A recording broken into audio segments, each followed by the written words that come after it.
Guys, we were here earlier. We filmed a recap for episodes 15 through 19 here on the NOWDIFY set per usual. We all went home. We all watched episode 20 right now. It's about 7:30 p.m. on whatever day this is, Tuesday. And we couldn't just leave you with those episodes. So we are back to do episode 20. But first, you're going to watch 15 through 19. And then you're going to stick around because we got to break this shit down. And we're going to do it at the end. So you're getting it all in one fell swoop. One fail swoop? One fell swoop? What is it? One fell. Fell. Oh, that's Courtney. Courtney is zoomed in via Doppler radar bat phone satellite from Mars, aka Riverside app. Oh, hey guys, and this is Ted. Enjoy 15 through 19. It's going to sound crazy, like we don't know what we're talking about because everything it has changed. It's all a new world now. We'll see you in a second. Ciao, ciao. Nick and Sierra did the deed, and it lasted just about as long as this sentence. Can someone tell me what's going on under Austin's nose? And America, why is Huda still here? Welcome to Showmance, guys, the only show on the internet doing deep dives on shows with no depth. Dives as deep as Megan Thee Stallion's bikini butt floss.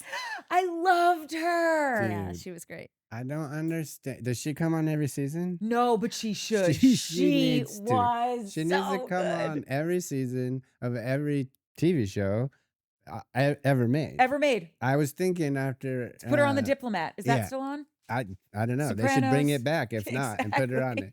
She talk about like a beam of fresh air, light, joy, like that, everything. And I'm not even talking about the twerking. That was a bonus. Like, but how much fun. When she came was in she? and you knew that she was a true fan, Totally. asking everyone about like, wait, I love you guys together. Can you tell me X, Y, and Z? Okay, you're new. I don't know you that well, but like still here for you, girl. And when she asked Alandria, because I've been wondering this all season, how do you get an ass like that? Dude. And God bless Alandria. She's like, it's genetics, babe. And I'm like, I knew it. And there are no amount of squats. That's what it is. This episode is going to be very loosey-goosey edit because we're leaving here at like the butt crack of dawn and it's already 4 o'clock. We're going to watch the episode at 6, shoot again at 7. And so it's not going to be real tight and right like I normally make it. So just know that if you hear a bunch of uhs, I didn't have time to cut all of Mike's uhs out. And don't worry about the cursing. Or his fuck bombs. But it seems to me like this is a younger crowd that doesn't seem to mind it so much. We're watching people literally like their ass cheeks gyrating, licking each other's faces. Yeah. If we drop a curse word, I think that's the least of people's problems. Yeah. You're all okay with it, clearly. Yeah. Maybe I'll put this at the top. Just a little disclaimer. We're not going to have time to mute the curse words. So if you have littles in the room, just putting it out there. Put them wherever you put them when you watch Love Island. Yeah. Too bad we've been cursing for 3 hours and now you tell them. No, I'm gonna move this to the top. This whole time, Sierra to me has been like, I think with her and Alandria, but have kind of been like, you feel a little bit smarter, a little like above intellectually than everybody else here, whatever. And then all that went away last night when somebody said something about genetics and she was like, genetics are crazy. And I was like, what the fuck did you just say? And that's what she said.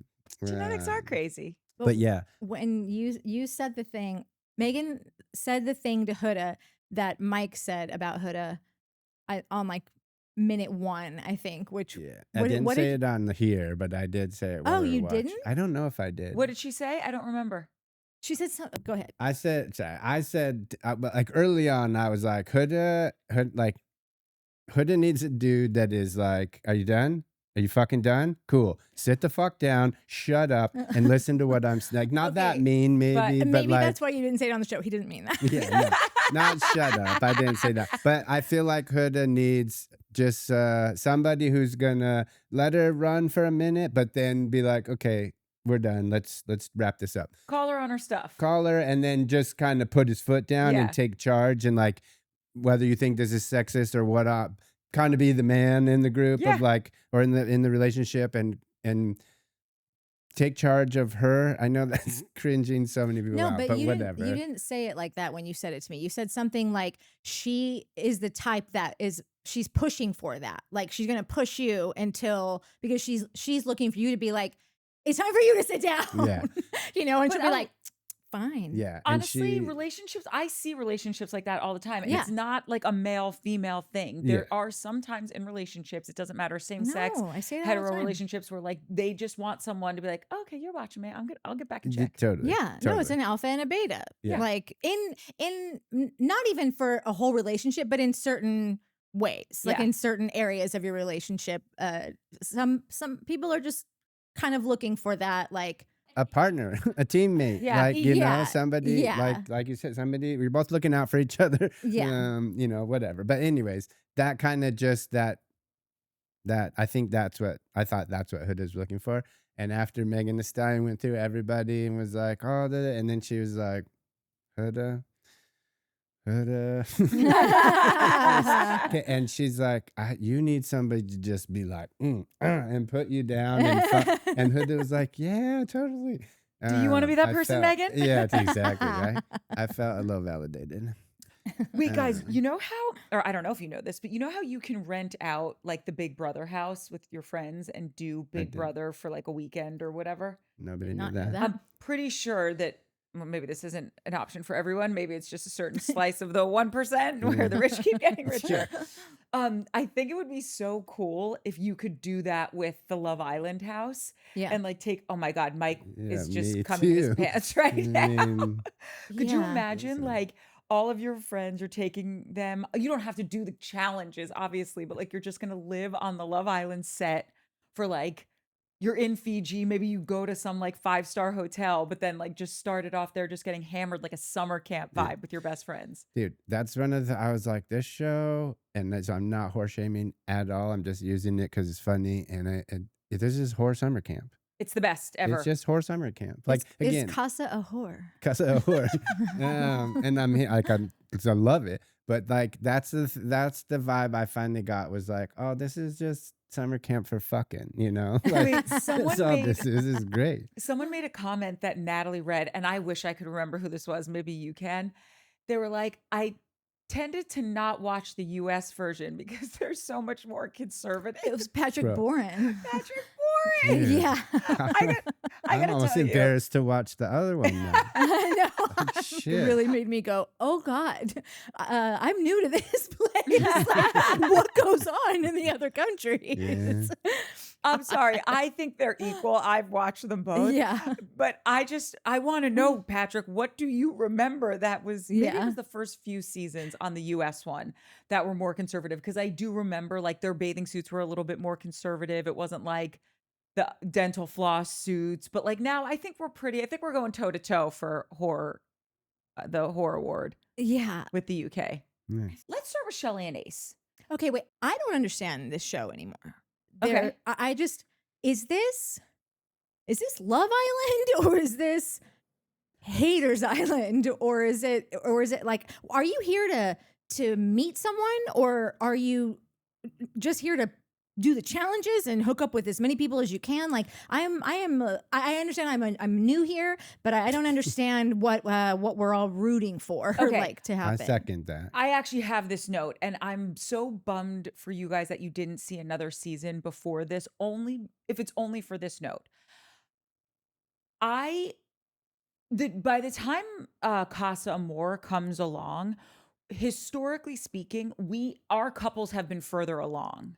And I feel like because I guess 3 couples, like Shelley and Ace, Nick and Sierra, and Taylor and Alandria, they've all been more slow burn couples. Obviously not Nick and Sierra because they've had sex, but to not close off. Yeah. Like there have at least been one couple going into Casa Amor that has been closed off, which means if any other person comes in, like any other bombshells, you're not open to talking to them. Now, with that being said, you go into Casa Amor and shit gets messed up. And I had this note actually because, like I said, in seasons past, you've had couples that were much more further along. I think because they're having couple trouble with making the couple stick, I'm wondering if the producers were like, okay, we got to do an audible. Is that the right way to use that term, Mike? Yeah, totally, 100%. Perfect. Yes. We have to do an audible?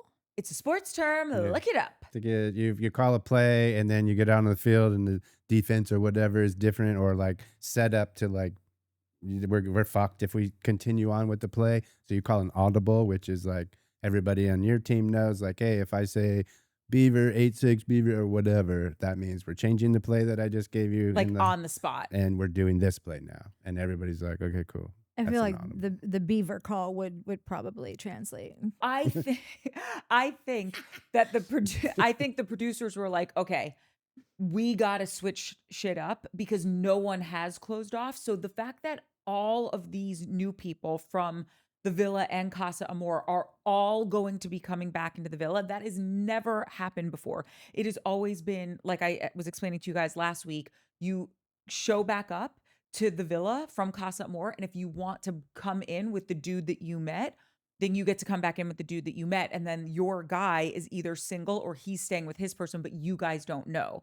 The fact that every single person from the house is now from both houses is going to be living under one roof is chaos to me. Yeah. And I think it's because we've never had this before. Does that make sense? Yeah. Wait, they've never. I tuned out for half a second. too. But I try not. This is love is in the air. So they've never. It's never happened this soon before, or they've never put everybody back in the house before. Okay. Usually this far into the season, we have solid couples that are Yeah. closed off. Yeah. We don't have that right Yeah. now.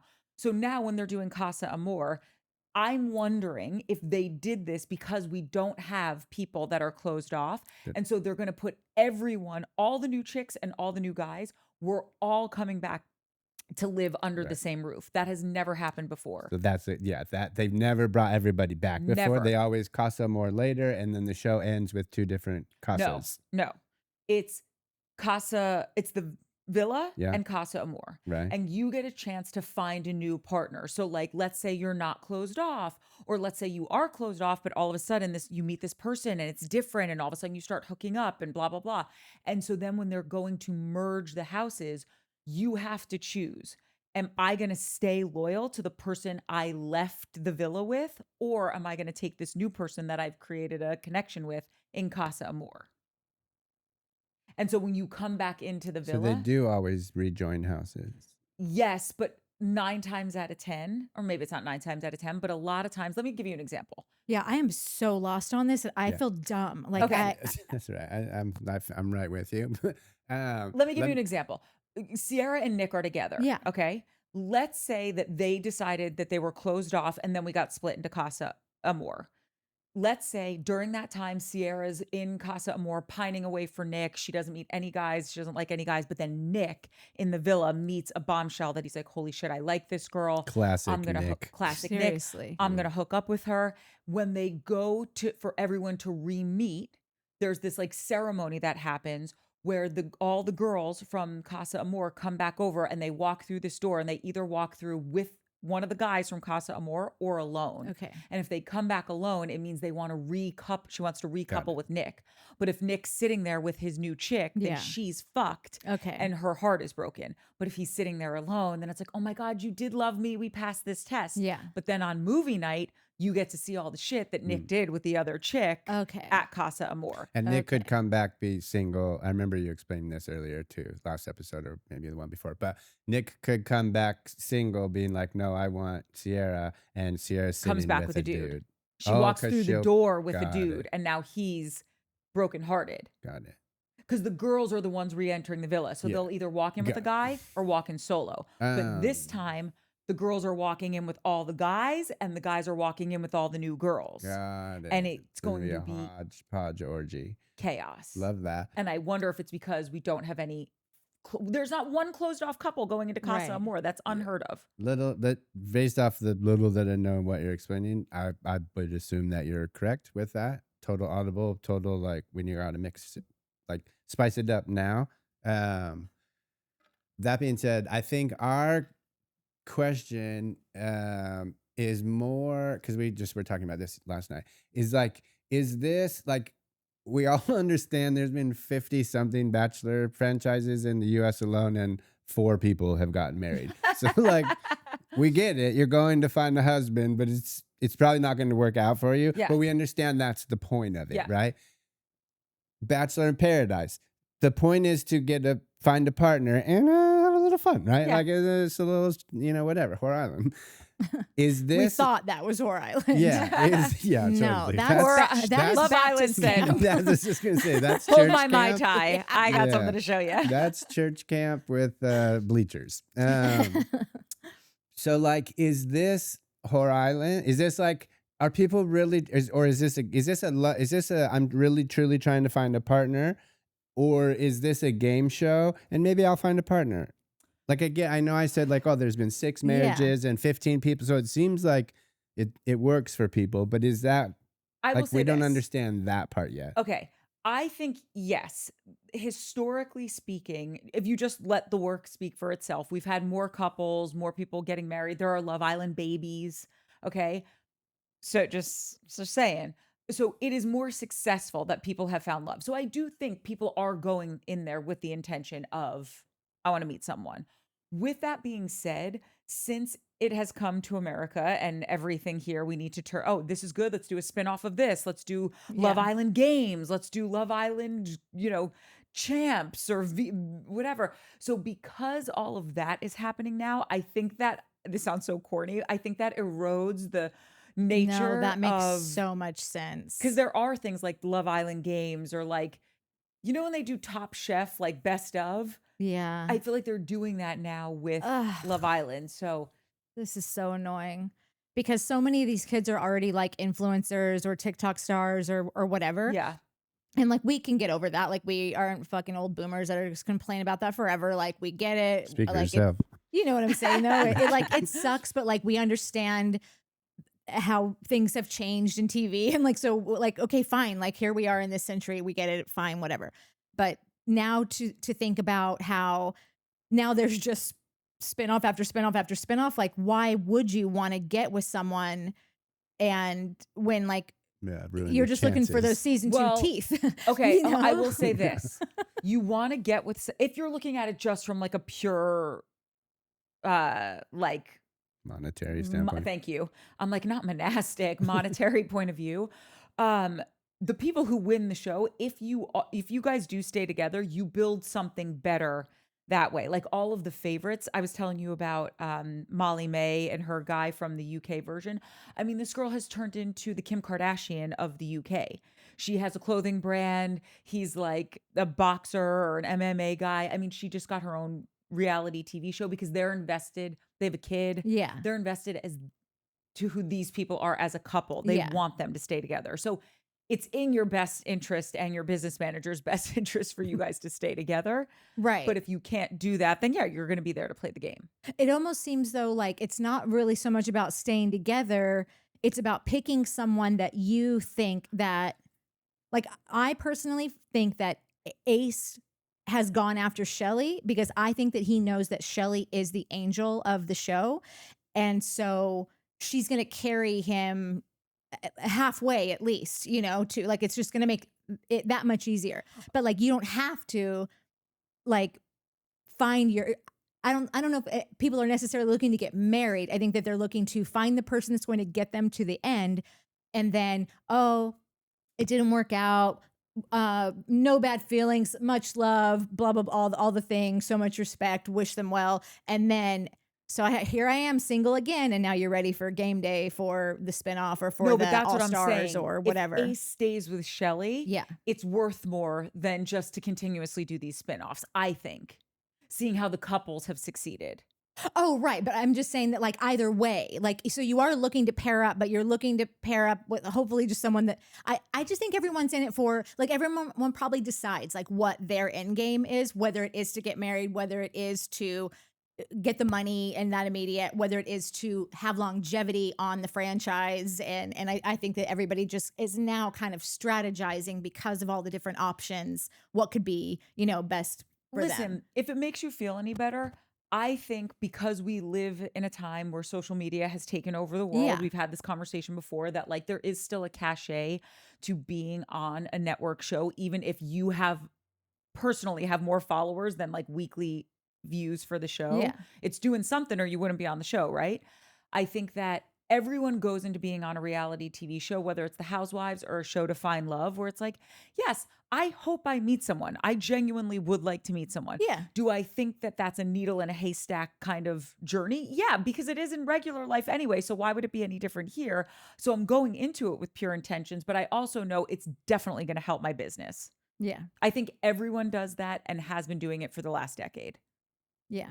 I don't think Ace has pure intentions. Well, let's get into them then, because listen, whether you like Ace or you don't, or you think he doesn't have pure intentions, which I can totally agree with what you're saying about him, that he doesn't have the purest intentions of being on the show. I actually do think he really likes Shelley. Do you not think he likes her? Watching his entire sort of arc on this show and the way that he has moved with Jeremiah specifically, I think that he has wanted every girl that he has gotten. None of them look like Shelley.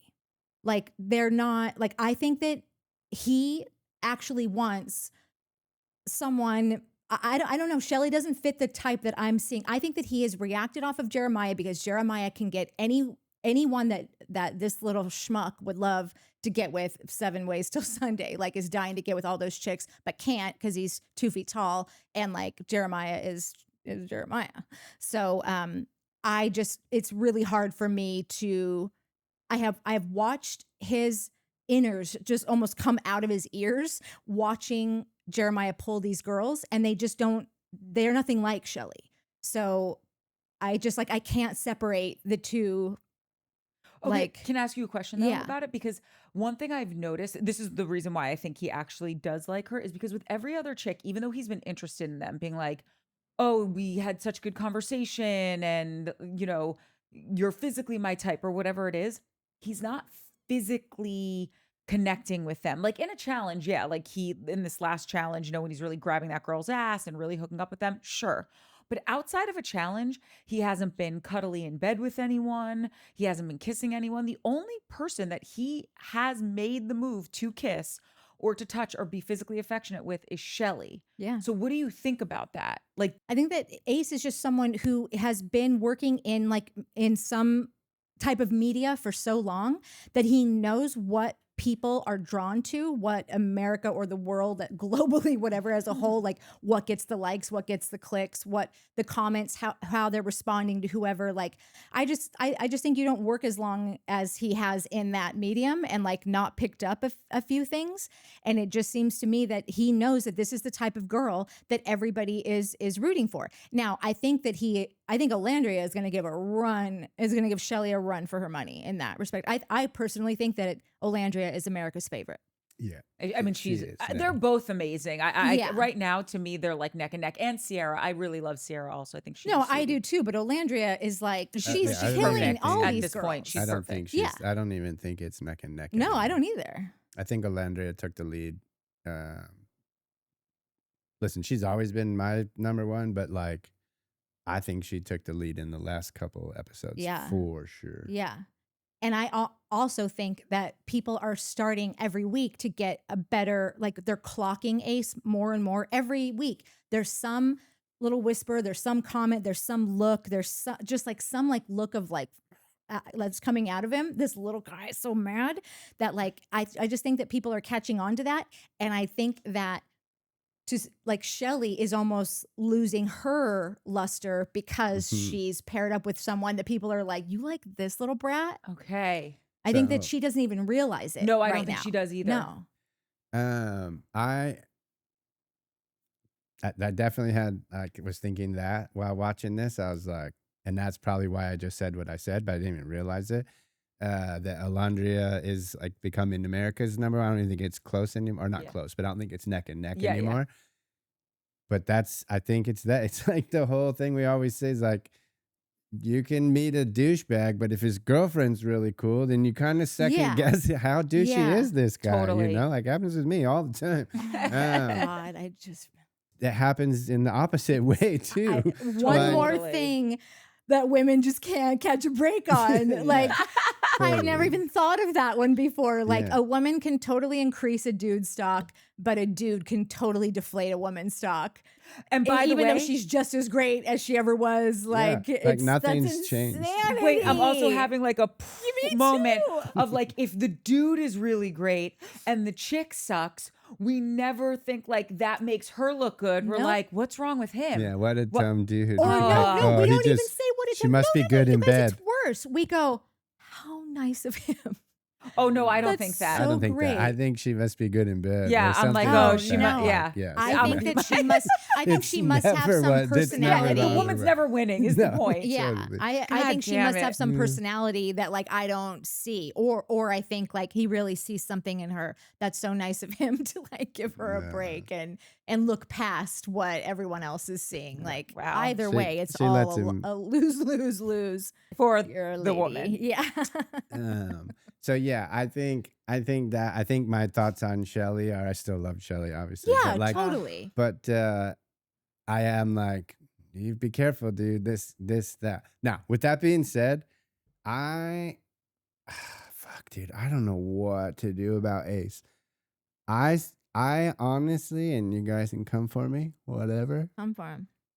I am so on the fence with this dude, and I find myself being more on his side of the fence, if that makes sense, if that's the right way to put that. Like, every time he talks to the dudes, maybe I don't know what a narcissist is or what, like, or maybe I'm just getting fooled by I'm like one of the people getting swayed by him and Huda and like the whole deal. But like, he seems, I don't know if I hadn't been swayed by you guys, and I'm not putting anything, No, but like, not me. not you, you're right. Like Nat is the one who Natalie, knew but this. also the Oh, internet, if like, either of you aren't coming this way, y'all got problems. You gonna walk out too? I'm this close to doing a The- storm off. Welcome to the Courtney Show. True, Here we that's talk true. about all the things Courtney wants This to was talk her about. plan all along. Yeah, That's how I get back on court. Has anyone had a frustrating story about UPS? I'm your girl. Here's where we air all of it out. People are like, UPS, what do you mean? Okay, you got it. Uh, Those are deep cuts. The For the super fans. Super fans.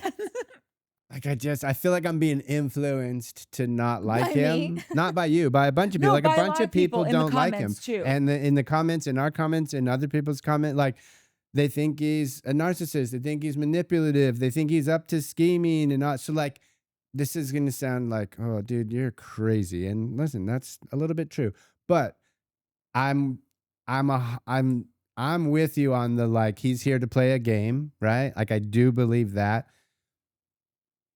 I do 100% believe that, like, oh yeah, of course you would pick Shelly to play the game. Everybody loves Shelly. I do also think that there's a moment coming where he's going to be like, oh fuck, I should have picked that other girl. Like I she's don't think taking that. the lead. Maybe I think he does, like, all I those think he things are likes her. true, but like he's also really good. Like he's good. He's fucking good at whatever's happening, right? Because I like this fucking dude. I think he's smart. I think he's good with the guys. I think he's giving great advice. I love that he's checking Taylor. I love that. I love all the things he's doing. I have so many moments. I had a thing. For those of you who watch all our shows, we don't get into it. Maybe you saw a little storm out on the valley. But like, I noticed something watching this show because one of our viewers, Meteor One, was like, "Hey, bro, why don't you go watch a little bit of Love Island? You seem Take happier." the edge off. Yeah, seem Wait, happier. I wouldn't have even thought of my shows as deep or shows as shallow if Meteor hadn't have put butt floss in his comment. That's what spurred it. Oh, so there you go. thank you. Double whammy for Yeah. Meteor One. But yeah, dude, it worked. It totally worked. But I did realize something, and it's something I realized long ago before we had to YouTube and watch these shows. It was kind of a Housewives and a Vanderpump thing. Definitely the House. I've never watched the Housewives. Natalie used to watch them a lot. And then as a couple, you get, it's on TV. We don't have 14 TVs here. So you kind of just get stuck. And I would realize 3, 4, 5 times per episode that my face while watching those shows would look something like this. Just kind of like a little disgusted, a lot confused. don't know. and a little bit of like, Mike, what are you doing? Do you have nothing else to do right now? And mad at myself. So like with Love Island and Summer House, like I'll notice the exact opposite 3, 4, 5 a time Oh, where my yeah. face is like this. I'm just literally like grinning from ear to ear. Maybe there's a little allergy going on. Like just I think it's the butt cheeks. listen, some of it is the butt cheeks. For me too. They 'Cause- have the best that's asses in true, America. but Summer House too, a lot of butt cheeks. Yeah. Maybe I'm just a butt cheek guy. We should put some butt cheeks up here. Oh yeah, in anytime the Mike gets mad, we're just studio, gonna flash him yeah. butt cheeks. I love this. This, You know, what- they this do is say- my master plan. You give a baby a fake phone. Yeah. Like we just have like a fake butt cheeks. butt cheeks. Like, They do it's stress ball, but it's I'll stress take butt it, cheeks. yeah. I read a Yes. study once Dude, copyright that shit. Trademark. where they said Stress that cheeks. ass men typically have higher IQs than boob guys. Well, there you So, go. There you go, Mike. Yeah. What? I'm smart. just is what telling she you, it's a said. study. What? Someone did Harvard. a study on fucking a guy that's into butt cheeks or boobs? No, it's like, Harvard. what's your Get I- a fucking life. I'm kidding. It wasn't Harvard. That was Oh, a joke. Somebody out there's Anywho. laughing. Anyway, I noticed myself last night with the just with the grins on. I can't remember how this thing got started, but like, I think it was when, and I know we're going to get into Casa Amor, but I think it was after Ace was talking to that chick. And then in his confessional, he's like, bring Shelly back. Where is Shelly? I found myself really grinning during that moment. That's what Yeah. one might say to camera.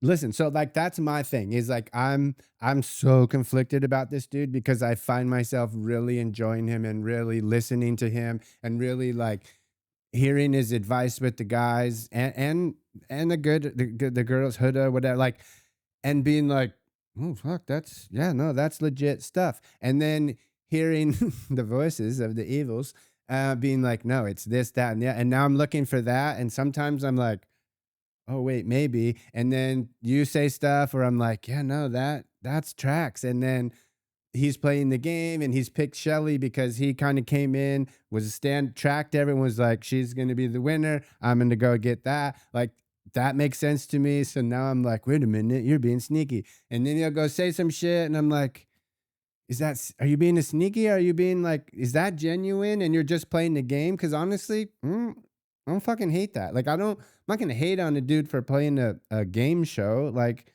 go for it, dude. Get your money. You know what I'm saying? I'm so conflicted, but I also admittedly after these last few episodes am more like I think I'm in his corner right now. I'm I don't know, conflicted. I don't- I'm I'm- with you. I'm conflicted as well. I came into episode 1 of this show being like, who is this cute puppy pie, as Nat would say. I just thought he was adorable. I liked how he spoke to people. Like, I was into Ace. And then because of the commentos, everything that Nat was telling us about him, I was getting nervous that I was going to be played by this guy. And now I'm just still on the fence because I have to say, yes, was I annoyed when he was like putting up every boundary in the world with Amaya after he picked her? Yes, super annoyed by that behavior. And that was very red flaggy to me. Okay. However, like I said earlier, I think everyone goes on these shows being like, I know it's going to be good for my career. And if I could, I would love to find love. I would like to believe that that's true for him. And it's not just like, screw everybody. Don't care if I find love. I'm going to play whoever I get because I am here for my career to get contracts and get 1 million followers. Yeah, I'm also not ditching my theory from last time that I think someone's taking advantage of him at some point, whether it was a relationship or financial or both. Or Oh, I agree with that. like I think I wouldn't be surprised if that's a thing. But if like we said a minute ago, like our question is this a dating show or is this a game show, Yeah. right? If you were to Both. find out, sure. But if the showrunner was to come out and be like, funny story, Ben Thursby, who's one of the EPs and the director, I worked with him on X Factor. He's amazing. Yeah, he's the best. We'll call him and ask him I know, what is this show? What I'm are we fr- supposed to be looking for? I'm the worst at keeping up with people, I and know, I think it's- that all the time. I'm like, dude, I should call Ben, and then it's been so long since we've worked together. He'd probably be like, I'm sorry, who the fuck are you? But maybe not. Anywho, what were you saying? You were saying. Yeah. What was I You were saying? saying you're not giving up on your theory. Oh no, is this a love show or so a game show? If Ben Thursby and the EPs came and they were like, oh no, this is a full-on game show and under the guise of a dating show, and like, yeah, people have found love, like, which as we were talking about that, I was like, well, that actually tracks a little better than The Bachelor, because The Bachelor is or The Bachelorette is a person and 25 to 30, sorry for not choosing a better word, randoms, right? Yeah. And they're all a little different, and like hopefully you pick one, like chances are pretty good, but also apparently not that good. Love Island, like these are all the same kind of people, you know, and I'm not being like, these are all the same kind Dancers. of what? Yeah, they're all dancers, right? But they're all, so like it's a lot better chance that if Totally. you put a bunch of people with the same kind of similarities and whatnot, like there you're gonna find love, right? But sorry for rambling. If Ben was to come on and be like, oh no, this is a straight up game show, and that there is a potential that you find love, would you be less mad at Ace and how he's maneuvering through this game? Yes. But I also don't think that this show would be 1% as successful as it is, because I don't, like, you have to have some heart. I think that there's more people that watch this show that are wanting these people to like build a real relationship and like see them here. And this is like your consistent audience. Like we bop out in and out of shows all the time and go seasons without watching and then pop back in and whatever. Like that's been our sort of our past pattern. So I think that the majority of the people that watch this religiously are way more like Courtney, who really like loves the heart of the show. And I think most people love the heart of the show. I don't not, but like I would just be like, I don't know. It would be way more of a joke to me. Like it would be more like a comedy show if it was just. Yeah. So for those of you who don't know this, we talk about our grandmas all the time on the show because we love grandmas. Yeah, grams. They're the best. They're the best. Grandmas make the world go round. The glue. We're only here because of grandmas. Yeah. And so I was incredibly close with my grandma when I moved out of my house to go to college. She started calling me, and she was living with us at the time. She started calling me every single morning, every day until the day she died. That's how my day started was with the call from Joe. And when The Bachelor, started, she really got into it because my grandma and I loved stuff like this. And we would talk every single week after that show aired. It would come up all week about who we liked, what they were doing, if they're falling in love, do we really like, and we're your core audience. And you're looking at someone who at the time was in their 20s and the other woman was late 80s, early 90s. And that's what you're saying. Like it is the core audience. And to that end, when my grandmother passed away, my mom's like, oh, I'll do that with you, Cork. I'll call you. And my mom calls me all the time, but like it's a different thing. And she's like, and I'll watch The Bachelor, whatever. And she hates the show so much that like she ends up just watching it to criticize it. And I'm like, that's not the show. Yeah. You have to believe. If you are in this world, you've got to believe in love and like it's happening. My mom's like, I just think it's desperate. And if your dad ever died, I would never beg a man to go out with him. I'm like, I get it. You're perfect. Everyone wants to date you. You're Natalie, okay, and Huda.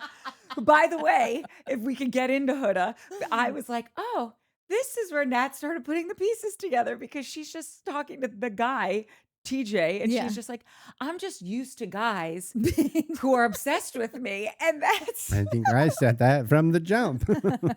Just in a different way. You, my mom, and Huda. Yeah. Also, I got all my supplies back from the palace. What does it We're mean going again. that Mike loves me and loved Huda? I don't know. You I think it means the math. You're both super special. Yep. I will. I can't believe she's still here. Quite frankly, yes, like you America. can. I know. I have to say, I was very like I said, if Be honest with the people. no, I'm trying to think of like how I worded it. I can remember how you worded it. Like let America vote, like pass it to America. Oh, I thought we were talking about what you mentioned last night. Oh no, I have no qualms with saying like that. I like coulda like. What did our last thumbnail look? It's so easy to be on Jeremiah's team because he's so. Oh shucks, like. But it's I don't care about guys like that. I thought that. I love characters, people that move story, people that make a fucking scene. Like I like that. So I was pumped. I was super pumped. At the same time, shocked, but pumped that she not only is still here, but that America saved her. I was shocked that America saved her. Shocked. Yeah, like I was like I thought you give this world a chance. She is out in 2 seconds. Like she won't even know. Like they're gonna come get her before they even read the vote. Which one thing I think is so funny. I don't think I said this. I said it to Mike, but I don't know if I said it on the show. I was watching some interview from like a past season from the UK or whatever, and they were saying that when they, and Mike thinks that it was an exaggeration, but we can meet somewhere in the middle on this. This person said that they talk about who's going to go home, and they'll do their whole diatribe as to like why this person or what I like about this person or what we don't like in this or whatever it is. And then before they say the name, this person from a previous cast said they make them wait 10 minutes.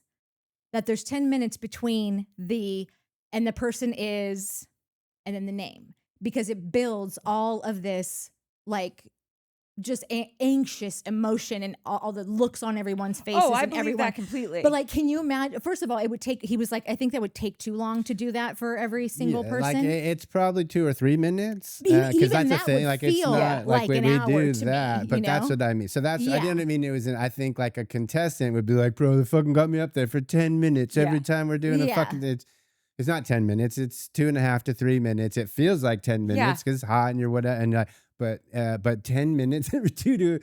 Oh my God, you would be shooting for I don't know if you've 14 ever- days just to get an episode. It's like, have you ever done those like team building exercises where you're like, okay, now I really want you to just like be with your partner or whatever, and just like you're just gonna just look into each other's eyes or whatever the hell it Yeah. is, and it's literally 10 seconds, and you're like, I literally may as well be having anal with this person. Like this is so intimate, Yeah. so invasive, and it's Are we been 10 done yet? seconds, right? So I think it's one of those Yeah, things. totally. It's not like, oh, I was team Jeremiah or team Huda. I quite frankly thought both of them should go. That's why I was so shocked during this vote that she stayed and he left. Because to me, like, who would you guys have voted off? And the girl and the guys? Yeah. So I thought that Iris was going to go, and that's probably who I would have voted for. Yep. And then I thought, dude, another fucking star in Megan Thee Stallion's column. I don't want to fuck this up. I got to get it right. Pepe? No, Pepe. She calls him. Fucking I love that the host calls him Peppy. Yeah. But dude, Megan Thee Stallion calling him Pepe's here. Pepe. Dude, Pepe. That shit was, I was on the ground. I had to pause so I could stop laughing. It was the funniest thing. And now I'm never going to call him anything else but Pepe. Was she being funny, or that's just the way she said it? Who cares? Who knows? Yeah. Who cares? Because Yeah. I couldn't remember. I didn't Yeah. even remember her doing it. She put some sauce, some Yeah, seasoning probably on that. Pepe. I think Pepe, for me, Pepe and Iris would have gone Who was the home. other guy? It was Pepe, Jeremiah, and And Austin. Austin. Oh, I would have voted Austin off. Austin yeah. is useless to Oh me. my God. He I'm so really over is Austin. so useless. And I really do need to know Hmm. what. That's a cold That's sore. actually a better, yeah, that's, you guys are right. That's probably a better pickup. I forgot he was up there. Yes. Pepe is just like, well, I don't know, what are we I don't doing, know who Pepe? he is. He I doesn't thought that talk. he He would doesn't do go. anything. I don't think he's figured out what's going on I yet. don't think he knows mean he's on Love like, Island dumb, yet. But yeah, like I just think he's like, get in the game, bro. Like, what Yeah. are we doing here? I feel like he's like, oh, someone wanted to set me up on a blind date, and she's Yeah. pretty nice. he hasn't picked anybody. Like No. America picked, what's her name, Crybaby for him. But Hannah. do you guys think that Hannah, he yeah. was being like not genuine, like about liking her, like saying no, like, no. I think he he's being probably genuine. does, Yeah. I but- just feel like he has no personality. I Yeah, don't no, he know. doesn't. And Yeah. I haven't seen him have a good conversation about like with anyone. I haven't seen him talk about who he is and what he does. You have a after school program for kids. Like Oh, talk does he? about Or- yeah. Oh, Like shit. talk about what you Yeah, like he's a about pro kids. athlete or You're a something. retired yeah. basketball player. Like Yeah, just yeah. Give me something, bro. give me something. So I Yeah. would have sent Pepe home, but also Pepe and Hannah. I don't know if they had been doing it a lot, but the first time they told us they did it was the night or two before. So I don't know No. what. They didn't have sex. Oh, they did. How do you know? I know because I know what happens when a girl goes like this. What? And then Okay, listen, well, that's try- not making it. I didn't. So Well, she did it, not me. okay, well, that's Wait, Okay, I didn't well, know that was they- sign language for I had sex. I mean, I'm gonna skip over this. listen. Like, I'm not putting that in. Okay, well, but they did it. She did that. She was trying to help out the process. If I can Oh, say it well, then in maybe a he's less not that good. disgusting 'Cause- way. Okay, And then okay, fine. They did bone the night before because they cuddled up, and then there was some like going on. So they humped, and they that was, I'm telling you, Hannah and Pepe definitely had sex. That's what Reddit just said. and Pepe got his pee pee. Yeah, And Hannah's wee wee. yeah. Oh God! Listen, I'm sorry. I'll stop. So like, I'm just kidding. Like, I'm. This is a little, but like, they humped and then got sent home, broke up, whatever.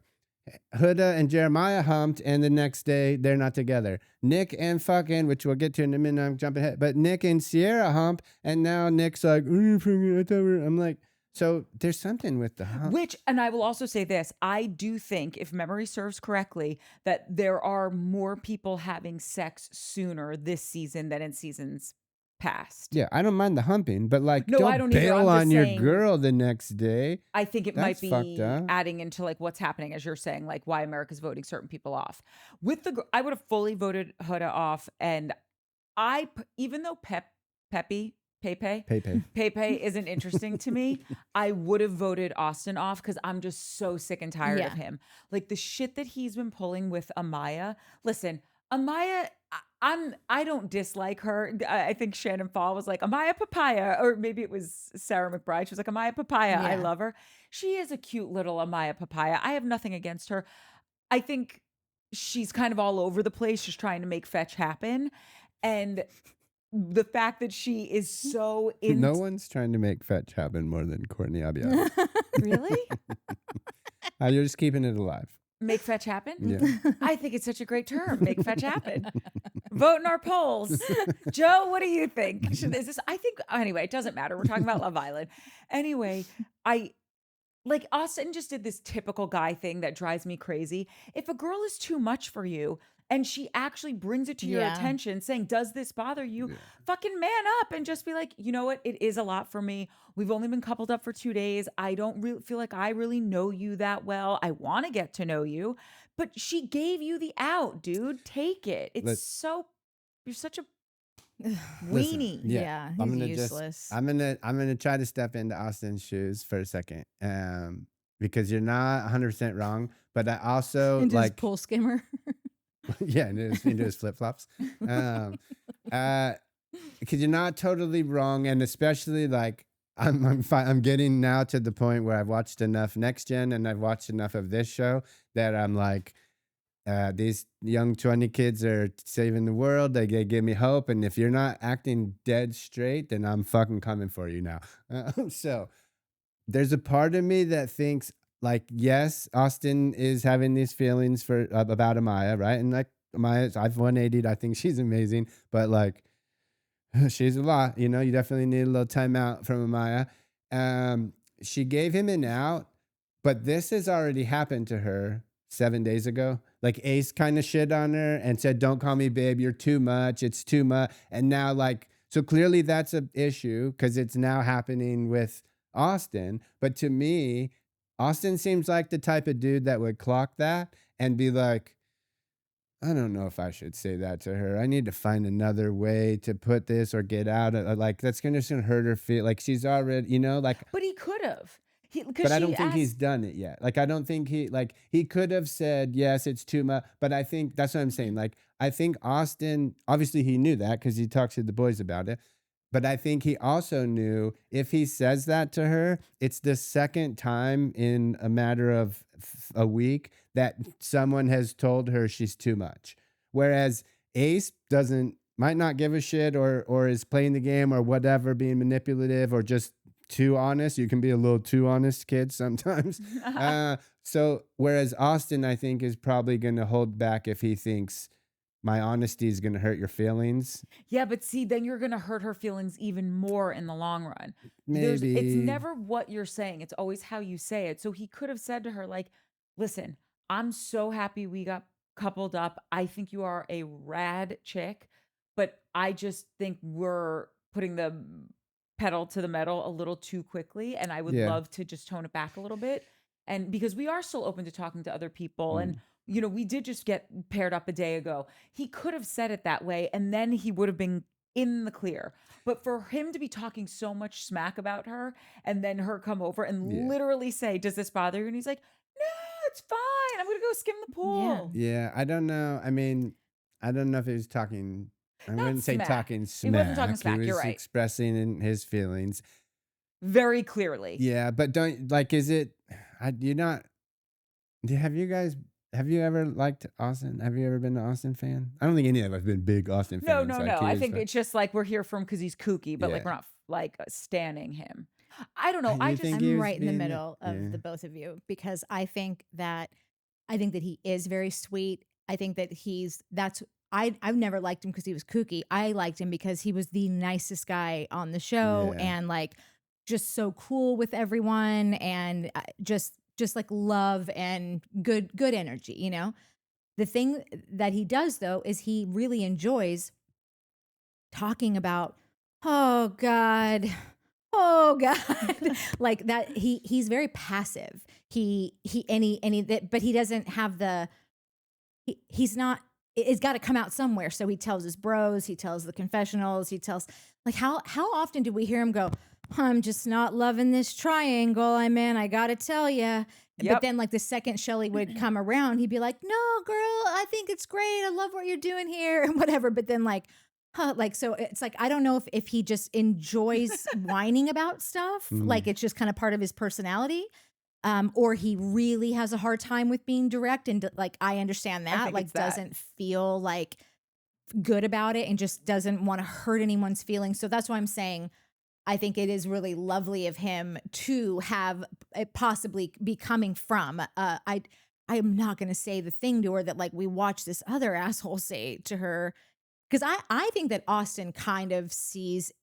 If there's anybody on this show that Yeah, I sees don't Ace, think he likes Ace that I don't think he much. likes I don't him know if he either. does like hates him or whatever, but I don't think he's a fan. no, I don't think he is either. And I think that he thinks he's just a lot and like just kind of fucking mean and kind of like, you know, whereas Austin's like, live and let live, you know, like love one another. Let's all like meditate together and like whatever. So I just wish I just think maybe- it's in the middle somewhere. I know. I think you're right, and I think now after you say that, it's like I just want him to be more direct. That's all. Yeah, And it no, doesn't have to be mean. Being totally. direct isn't. It doesn't. Nasty. And you're 100% Yeah, right. no. But sometimes you do have to take in like all the little circumstances. One being Ace just did this to her. Two being it is Amaya. Like it's not Shelly or Alandria or even Hannah or the other girls where you could be like, all right, I feel that they're strong enough to handle what I'm about to say. Amaya, little emo, little like, you know, whereas like I just think that Austin is one of the I think probably Ace is the only one of the group that wouldn't consider that. Yeah. I definitely think Austin is a type of dude, like you said. I think he's super sweet. I never loved him, but like he is really sweet. He seems it. Yeah.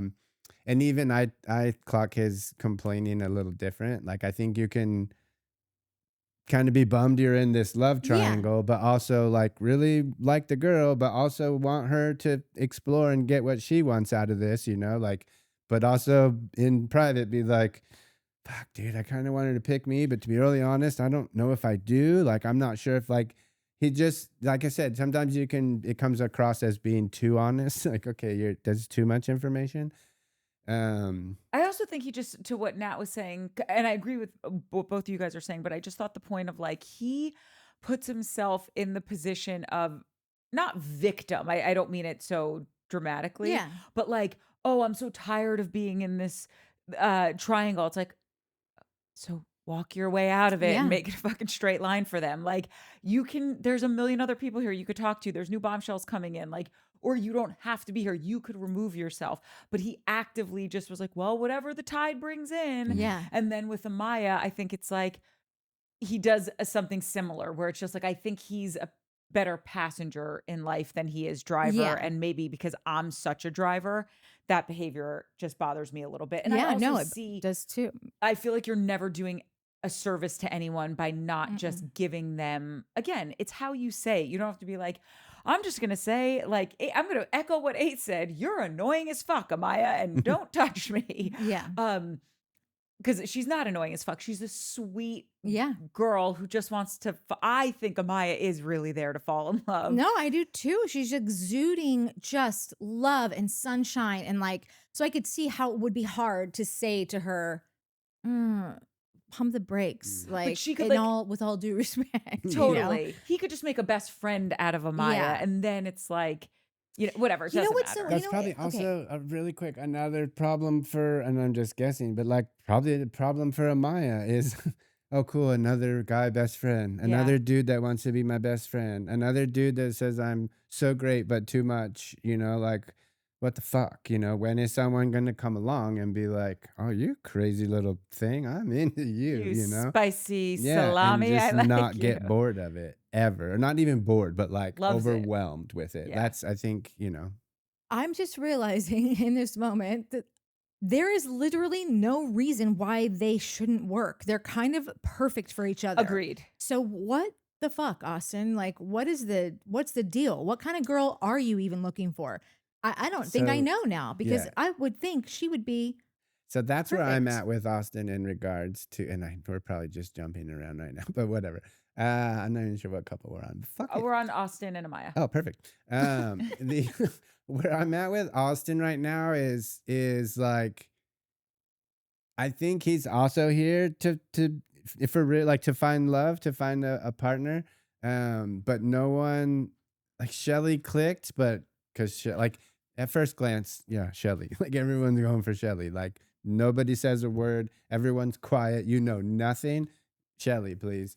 But maybe he didn't totally vibe with her. Maybe the fact that he felt that she was into Ace turned him off or prevented him from going all the way with her, and that bummed him out. But it doesn't seem like there's anybody here. I don't know what his type is, but clearly there's no one here that seems to be his type. And I feel like maybe because he came for the right reason, if you will, whatever that means, he's maybe getting a little bummed. He's getting a little irritated or pissy or like, What like, about this though? I also don't know how much he has opened himself up to like engaging with like bombshells that are coming in. Like, I feel like he's a beta. I feel like he's a coaster, and it's just kind of wherever the wind takes him. Like, remember we were joking, like he would be cleaning some hot divorcee's pool and he's like, oh, I'm here and Yeah. she's horny. Let's do this. Yeah. You know what I mean? That's why I'm this wondering doesn't make if sense. Austin is just waiting for something to fall on his lap. However, fall the hot on his lap. Thank you. Sorry. Thank you for the correction.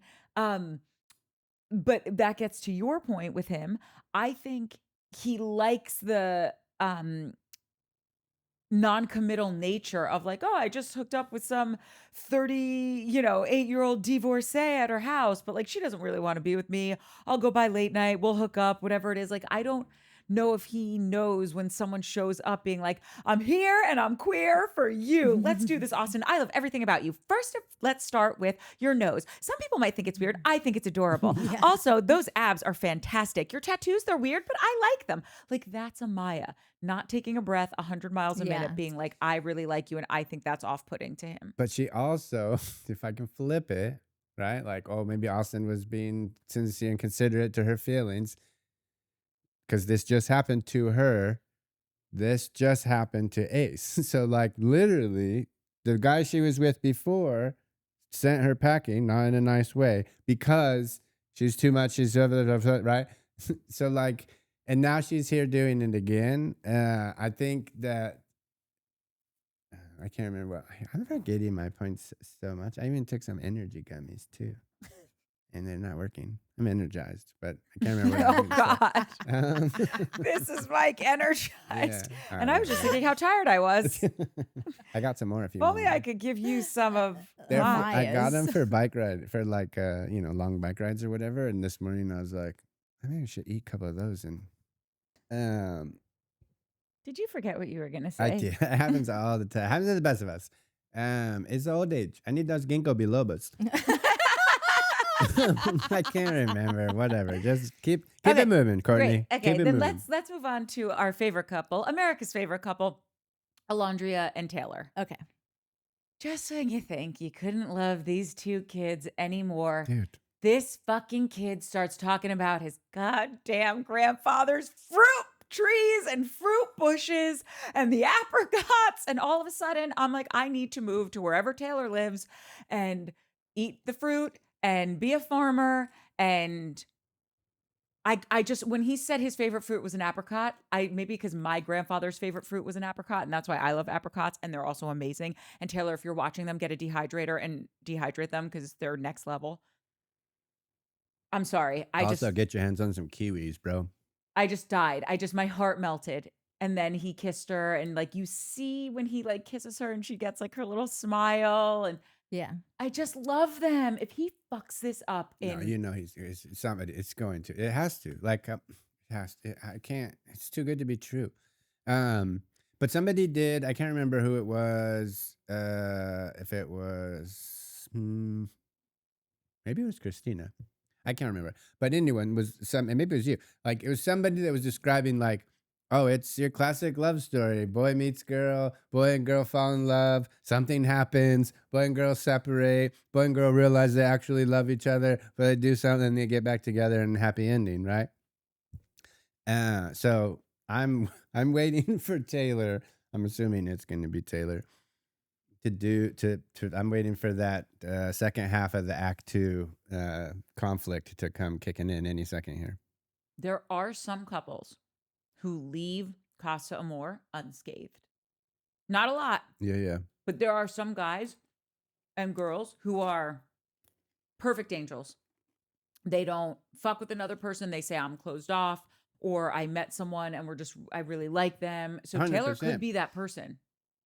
Nobody has said I'm closed off. No, I know. I'm just saying, even if they're not closed off, there are people who But every one of the dudes I know. and every one of the girls know. said, I'm fully open. I'm fully open. I'm in a relationship, but I'm fully open. I know. No one even hinted that maybe they might be not sure, but I'm just trying to keep an open heart, Listen, Mike. Listen, you guys, You wonder. have to it doesn't. believe. There isn't one or like that doesn't have to be true to still get the outcome that we want. I think that what we have the potential of seeing with these specific people, these specifically those two, but like maybe even Sierra or maybe Shelly and Ace. I don't know. Probably not Nick. Like I just think that guy is a walking boner. My guy. I think that everyone could be more hung up on like the putting that boundary up of closed off.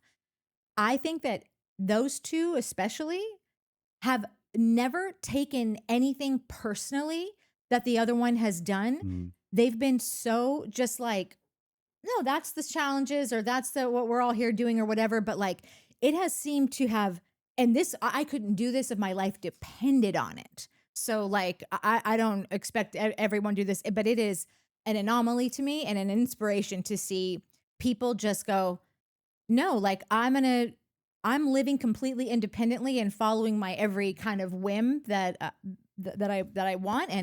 And has no judgment for when the other one does it either. And it taints nothing of the relationship. Like there's been like such a long history of, like even when, who's the girl, Beldasha, when she got like, Did we ever figure out if that's a joke? No, her right? name's Bella, but that's we're what just- Christina calls her because she spelled everyone her does. name I Bella. Everyone is. I Like, thought that think it it's was like an that internet because I hear it all the thing. time. No, because on the show they call her Bella. I understand, but I think it's Bella, it's Bell-A. That's how she spells it. Right. I But her think name, the I think, internet has taken might off with be being like Beldasha. Beldasha. And No. that she has put it, and that she has whittled it down to Bell and put a dash and put an A. Listen, I don't know, but I think the internet was just kind of like having fun with it. Yeah, I think the internet's being funny. I'm not sure if half of the internet funny. knows they're being funny. I think one half maybe started it as a funny, and then the other half, But that's everything on the internet. yeah, right. Or the vice versa. The one half started it thinking it's real, and the other half was like, no, Yeah. dummies. But that's funny. We're going to keep on this. Yeah. But Beldasha could be the funniest thing that comes out of this show. Not like, her, but the nickname. nickname Yeah. of Beldasha. oh, that reminds me of something else too.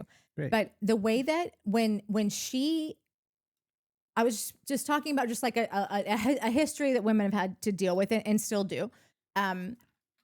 When she came back and like got in the game, and then Nick was like bummed and had brought it up a couple times, and he was like, she kissed someone else before she kissed me. Like every dude wants to be the first guy. Every dude loves a girl who's untouched. But a lot of like this generation of kids has moved so far away from that. It still exists. Obviously, like I said, Nick clearly said it himself that he didn't love that, you know?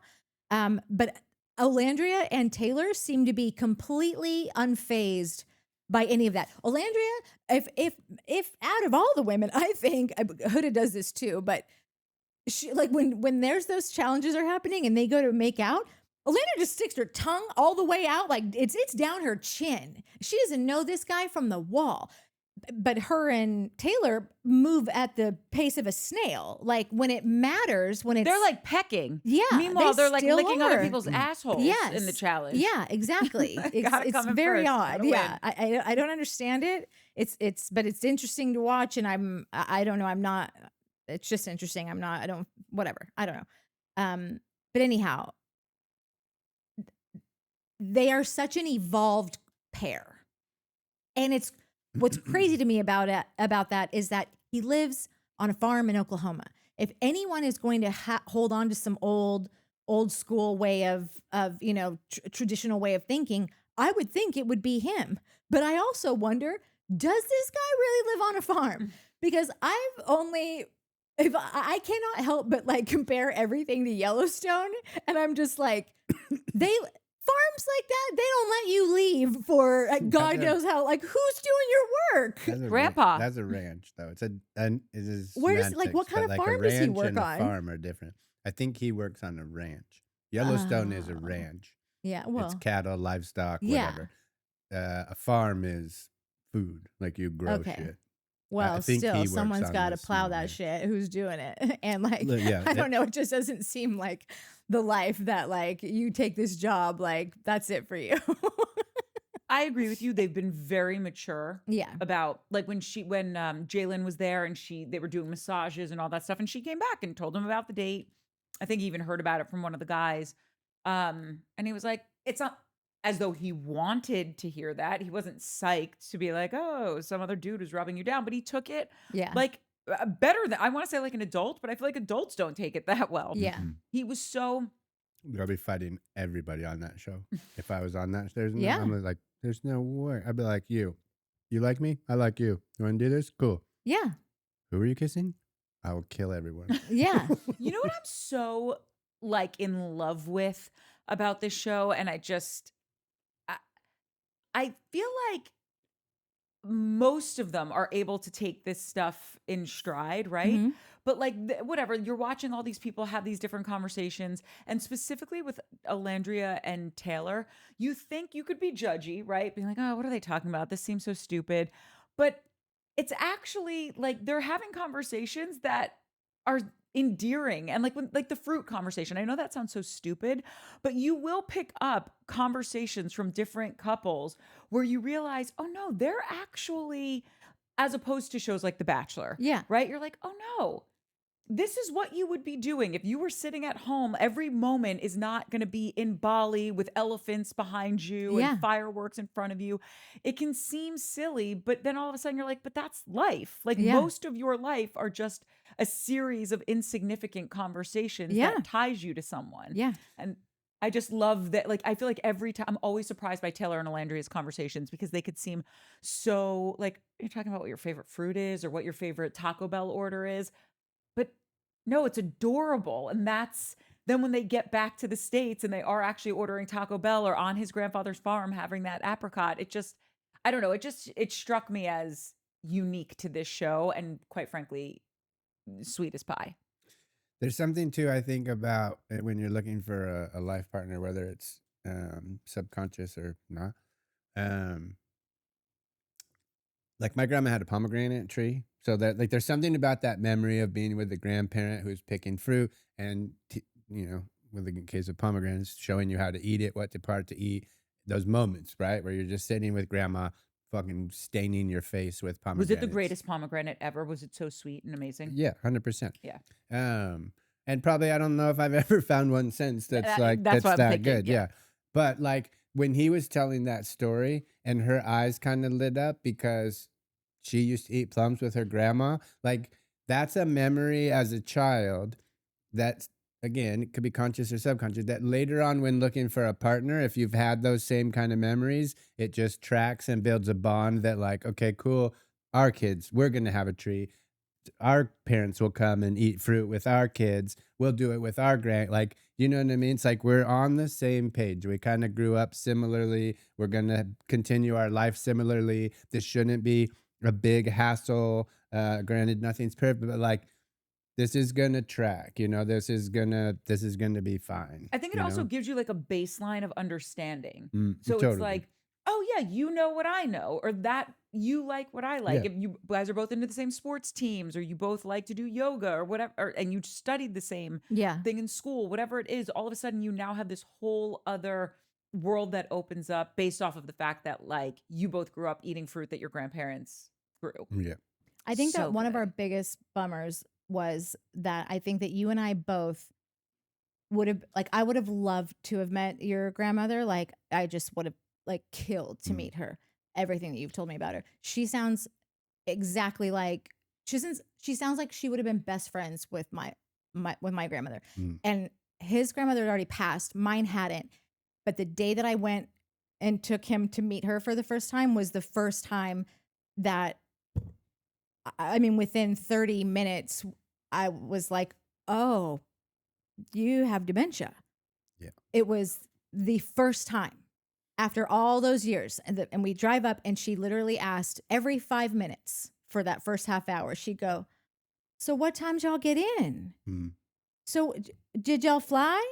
Like, did you drive all the way up here? Did you leave today? Like, she just over and over. And I just kept, at first I was like, yeah, grandma, I just told you.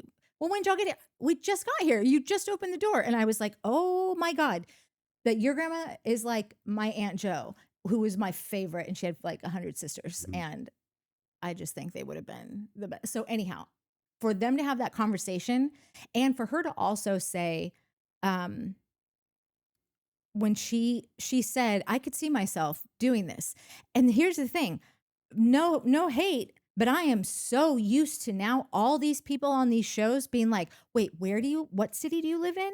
Like everyone's looking to get to LA or New York or Chicago, or like they're all trying to get out of the sticks. And like, she's like, no, I'll go to your sticks now. And my sticks are great. Like, I don't know where she's from, but like, it just is like, she wants a Southern man and a Southern life. Totally. But doesn't she live in like the real South? Like this, like, doesn't she live in like South Carolina or somewhere? Like, Probably. I don't mean Oklahoma's not the real South, but I mean like just they're different Souths. Yeah, you know? totally. I want to, I'm totally saying this out of my ass because obviously, clearly, you guys can see my memory is top notch. You and my grandma, don't do it. Yeah. If Mike asks me what time I got here, we know we have a problem. Yeah. Are we doing a podcast? Are we recording yet? I want to. Why do I feel like she's from Arkansas? Oh, maybe she is. I don't know why I feel that way, but I do feel like it wasn't. They weren't super far apart from each other, but I could be totally wrong. Yeah. And maybe it was the other dude that was she was Jalen, that I can't remember, but yeah, whatever.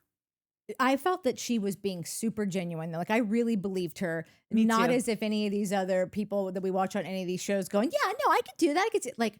I think she was having a real moment and like thinking out loud and like telling us what she was literally on her mind as it was coming out of her mouth. And she even said, she ended that conversation with something so sweet where it's like, I just like want my like Southern man to like come home. I can't remember exactly what it was, but you can see this is genuinely what she wants. Yeah. It's so sweet. Yeah.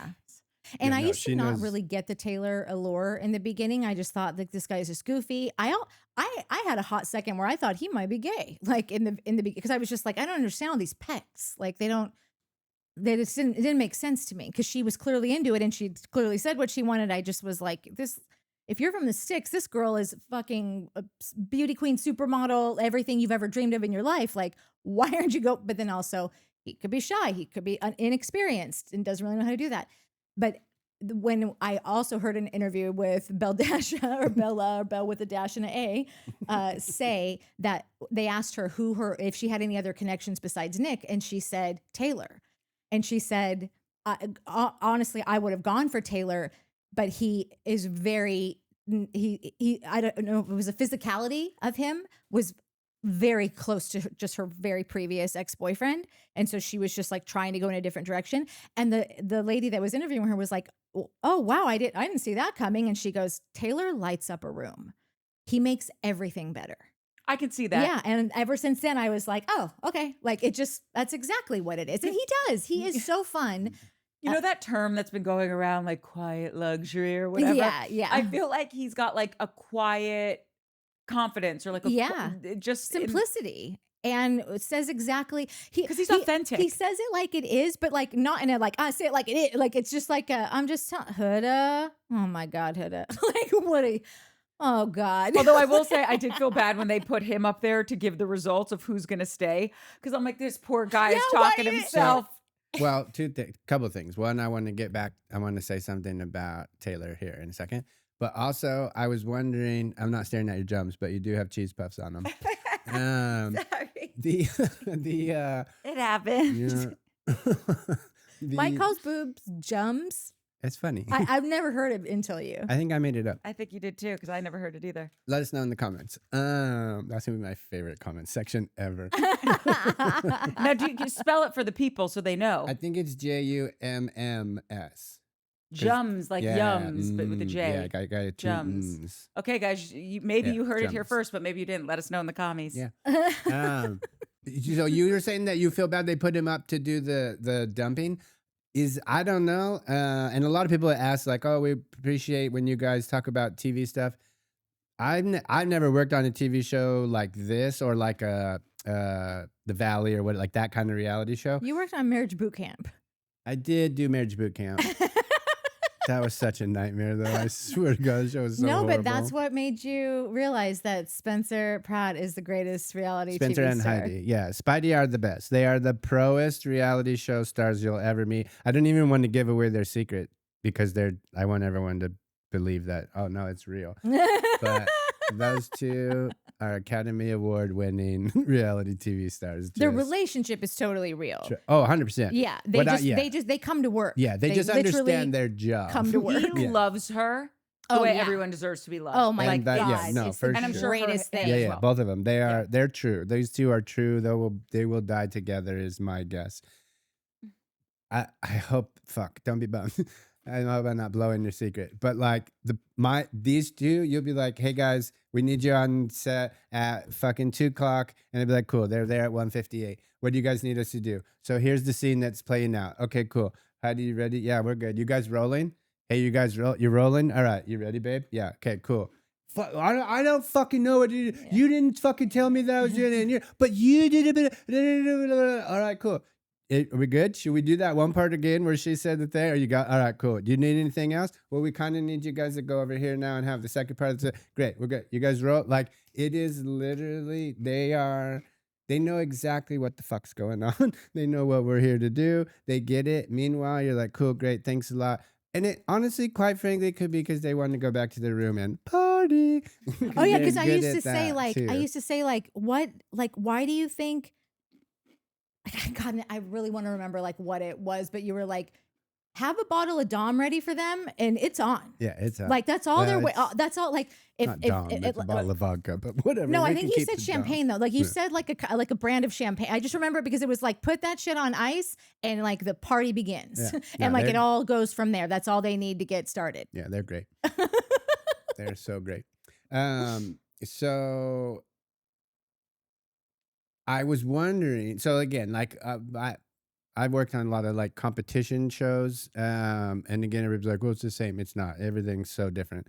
Anywho, I was wondering, do we think or know if the producers decide who gets to do that dumping? Because when Shelly was up there, I was like, I was super impressed because it didn't really cross my mind that I wonder if it at that point. I was like, I bet she offered to do this. She seems confident, like that she was like, you know what, girls, I'll do it. I'll stand up there and do it. I don't know why I thought that way. I a little bit thought that way with Taylor too, but it was with Taylor that halfway through I was like, oh, I wonder actually if the producers decide or if they decide. I don't know. I hope Yeah, I it's don't them know. because I Yeah. really felt Shelly would have been the one to be like, I got this, girls. You fucking sit down. I could honestly see it going either way. Right. Yeah. Here's what I want to say about Taylor. And this might be so inappropriate. It's Great. not, but it just is like, it just brings up a thing. And if you guys have watched us long enough, you know I don't like cheaters. But one of my biggest, I don't know if I want to say heroes, but sports fans, sports idols, someone I am obsessed about is Tiger Woods. And I used to have this theory Yawn. when Tiger was in his heyday, and as we know, was having a little off the course fun with the ladies. A lot of off the lot course of fun with the ladies. I can't speak for a woman, but I can speak for a dude. Confidence. Confidence is a big thing. It's a big thing in life. It's a huge thing in sports. It's the biggest thing in golf. You can argue me, Pat, if you want, but I don't think you will. And guys who pull chicks for whatever reason, they have confidence. They got a lot of fucking confidence. So I always used to have this really possibly gross theory that part of the reason Tiger Woods was so dominant is because he's Tiger Woods and he's great at golf, but that he was just married to a literal fucking model, had two beautiful kids, perfect life, and was slaying chicks in every town that he went to.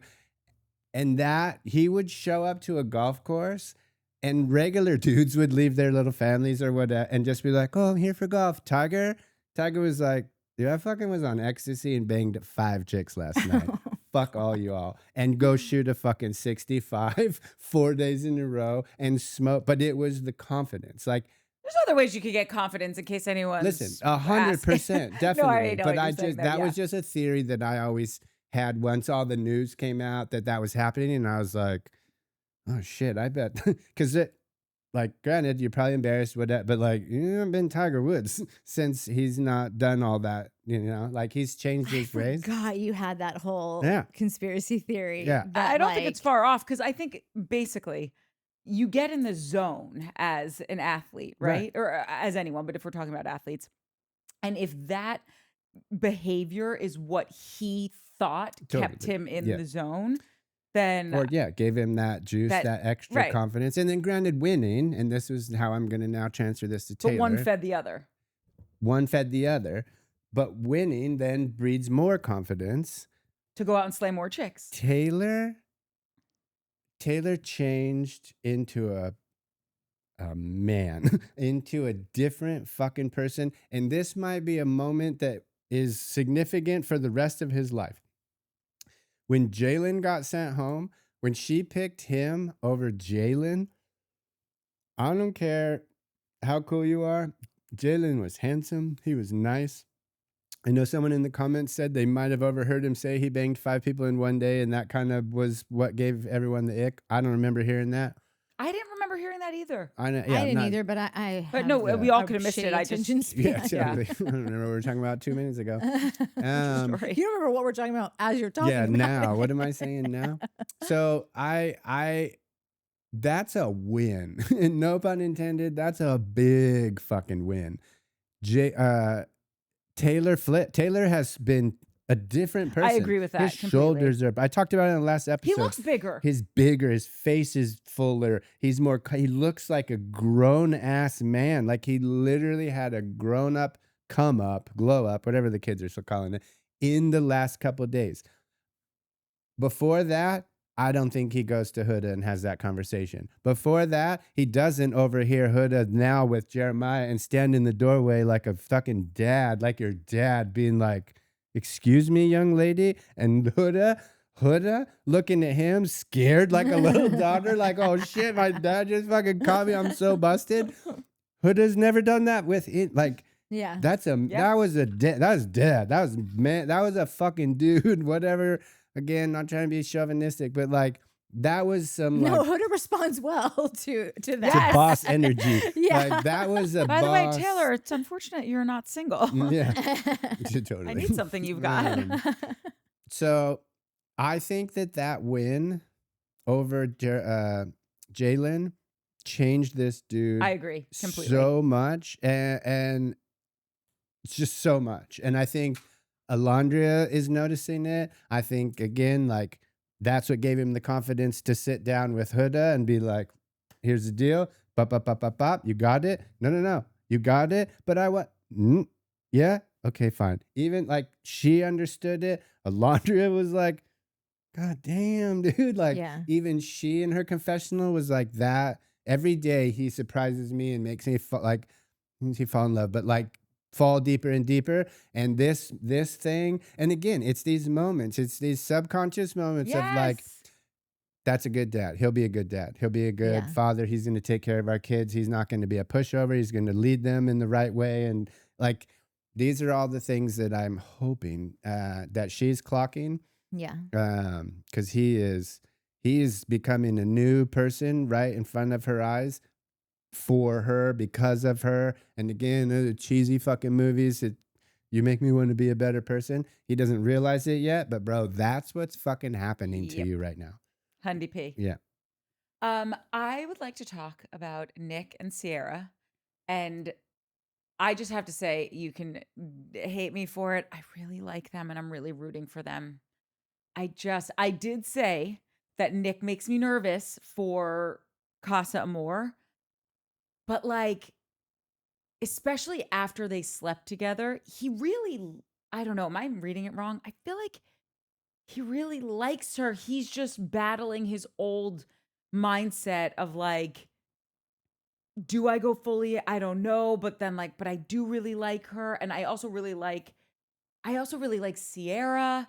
I feel like how she handles things is great. I'm rooting for them. I know it's not Taylor and Alandria, but nobody else is them. So like, I like them. And I'm hoping I'm just hoping he doesn't fuck it up. He's gonna fuck it up. Yeah. I did say it last She week. can I do will so just much say. better than him. He's adorable. He's I a think good he is person. so fucking He's cute. a nurse. When he is even having that new sidebar with this new chick who's super cute and seems like she's totally right in line with like I Yeah. think they're probably gonna hook up. When he says, "Oh, I noticed your bracelet," or Her not insulin stuff on her stomach. Oh, that's what it was. Yeah. Yeah.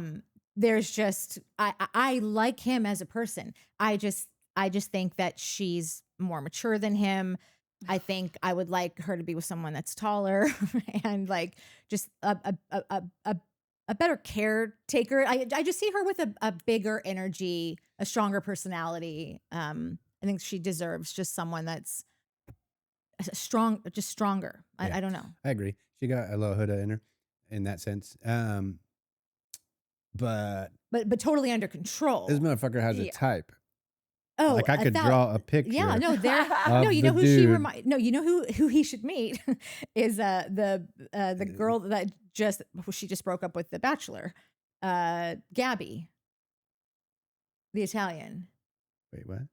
on the Bachelor. They broke They up. broke up? Yeah, they broke up. Wait. All the love and respect in the world. But does he have a little curly haired hat on for her hair? Because if you don't have curly hair that kind of goes down to about I here, know. She loves the she curly doesn't. hair She's hat. not into you. Like even the new dude Yeah, was curly like, hair hat. "Brr." She was like, "Oh, I like I that know, guy." but he was Like, such a what, bro? generic That's not guy. even Nick, a. because Nick is actually very cute. Nick is so Yeah. cute. And he has such a great little bod on him. Yeah, he's I like- adorable. Yeah, I would love to be He's friends with Nick, but I just like this is like he can't even believe this is happening. He's a good person, but he wants to try 31 flavors, and like this is the place where like all your dreams can come true and you've not done anything wrong and it's encouraged because clearly we don't really know. It's like you get sent home if you get in a relationship too early, or you get sent home if you're dicking around too much, or you're not. Like we don't know why we're getting sent home. So like there's just like he really I think is going to he could make out with every girl here and still leave in a beautiful relationship. Like, where else can you get that? That's a good point. He does give like dude that's just trying not to get in trouble. Yeah, yeah. You know, like Uh, I don't think they know I'm here yet. I'm just gonna play it cool I and think I can Yeah. sleep keep here. doing what Nobody I'm seems to doing mind. until Yeah. somebody says something, and then I'll be like, "So that bothered you? Okay, I can fix that." And then Yeah. he's like, "Damn, that worked." Okay, cool. Yeah, yeah. What's your name? Yeah. He's definitely like just trying not to get kicked out. How funny summer is it camp. that he has no idea that his voice is a meme or like a video, like Oh, Mama, God, there's Mamacita? so that's much of hilarious. this. Totally. I didn't even They- think about He's that. got no idea, so he's gonna leave and see all these Oh, videos of people No, being like, it's "Mama, funny. no, but Mamacita, Huda is 50% of the other side of that. Like she's gonna be like, "Oh my God, Yeah, she's gonna be Oh like, yeah, I'm a mommy. Yeah. I'm a mama. Mamacita. I have a daughter." I have a what? So the thing that makes me where I'm just like, I'm sorry, Nick. Like I just, oh, but I also, he kind of will just fuck up and then kind of like it only took Ace just telling him, give him the come to Jesus for like 5 seconds where he was like, oh, okay. And then he went back and fixed it. But like to not understand that, like, not only did you just sleep with this girl, but it also was the kind of sex that like, she didn't have what you Yeah. had." no. Yeah. So not only did she give it up to you, there was nothing, there was no You reciprocation. didn't give it up to her. Yeah. And then within 12 hours, you're going to say that like we should still be exploring other options. But I'm further along with you than I am with it. Well, no shit, you're further along. That clearly means nothing to you. Like you because just fucked the her. Right. second like that anybody walks in, he literally is like, oh, I'm gonna like he can't fucking like he was going straight. Alandria, good luck, Nick. I think you're adorable. You don't have a shot in hell with Alandria. Like she's like, oh, I like sweet boy, or like whatever she was saying. But I'm like, okay, but then you went with the sweet boy Jeremiah. That's the sweet boy that you like. You think this is a little, oh, that's cute, to pet his little head. But I don't think she was interested in him that way. Wait, Alandria? What is the new bombshell's name? That's like, Alejandra. Oh yeah. Andrina. yeah, Andrina. But what's so funny when Nick says it, he does the thing like with the mozzarella, where he'll go like, "I just really want to get to know Andrina." Like he says it. I think he speaks a little bit of Spanish. I think that's why he Either does way, it. I Not that just, it like, is excusing. No, his honestly, funny. I think didn't he just say like, "Oh, I took a year in high school"? Well, so we all did. No, but he does. He was speaking Spanish. Yeah, so he was speaking Spanish. Oh, normal. okay. pretty legit. Like it sounded pretty legit. All Yeah. right, fine. Nick Por was- favor, his Natalie. his instincts are crap. Like the fact that somebody needed to tell him that again, he did fix it very quickly. Did we so not think he's it was- teachable, so that's nice. He is teachable. And did we not? Can we? I know how you feel about Ace, but did you not think it was sweet how he was like, I just like hearing a man acknowledge that sex changes things. So whether he was doing it because he's playing the game or Ace really does understand, like, no, when you sleep with someone, No, it see, changes that's things. the thing. Like he does Exactly. understand. I No, like he that. He understands said it, it and he didn't twice. say it in like the way I would say it to my friends. Like, bro, you can't fuck a jet, dude. She goes crazy. It fucking changes that. Like that's how my generation Yeah. said that. Ace's generation is serious. He's Yeah, they're the acknowledging that this adults. is a thing. You got to be careful and just think about it. Like I think he either said be a little more careful next time or be a little more thoughtful. One of those things. But it was sincere. It was you have to understand that this is a thing in this environment, especially. It's hyper realized. Like you can't do that. Like you can't, or you can, but know that there's consequence. Like that's when I'm like, fucking Same. yeah, That's Ace, when he I'm wins in, me bro. over. But I also I can get that he could be tricking me. No, he literally- that's the problem, you guys. You just want Ace. Ace has all the things. You want him to use his powers for good, but he's such an insecure little Napoleon Right, but- that's what brings all the BS out. In addition, he's got the like media training and the media knowledge and knows just. You're not that successful at doing that and not looking at your analytics and not seeing like all the little spikes. Where did that spike happen? Let me go to that number. Let me go to that fucking timestamp. Oh, it's when this girl did this or when like I just think he's I don't blame anyone for doing that. Everything that I hate about Ace has really been just me tracking the way he has treated Jeremiah. I just think it is so obvious that he does not like he would kill to be Jeremiah. He would kill to have all of his knowledge. You know how you're just thinking like how some people who were, if My you were shit like, could be banging in that body. that's exactly it. Like you're just thinking like, oh, I'm in high school. Oh, I have my braces and I got my glasses and I haven't gotten my boobs yet. And so you've had to form a personality. You've had to form some skill in other things. You've had to be helpful in things to be like, I helped you with that. Am I good enough now? You know? And then to just think, if I had all this knowledge and then also got to just wake up in Jeremiah's body tomorrow, I could take over the world. I could be the next, I don't even know. It's not the next Bachelor anymore because nobody gives a shit about the next Bachelor. So whatever the equivalent is,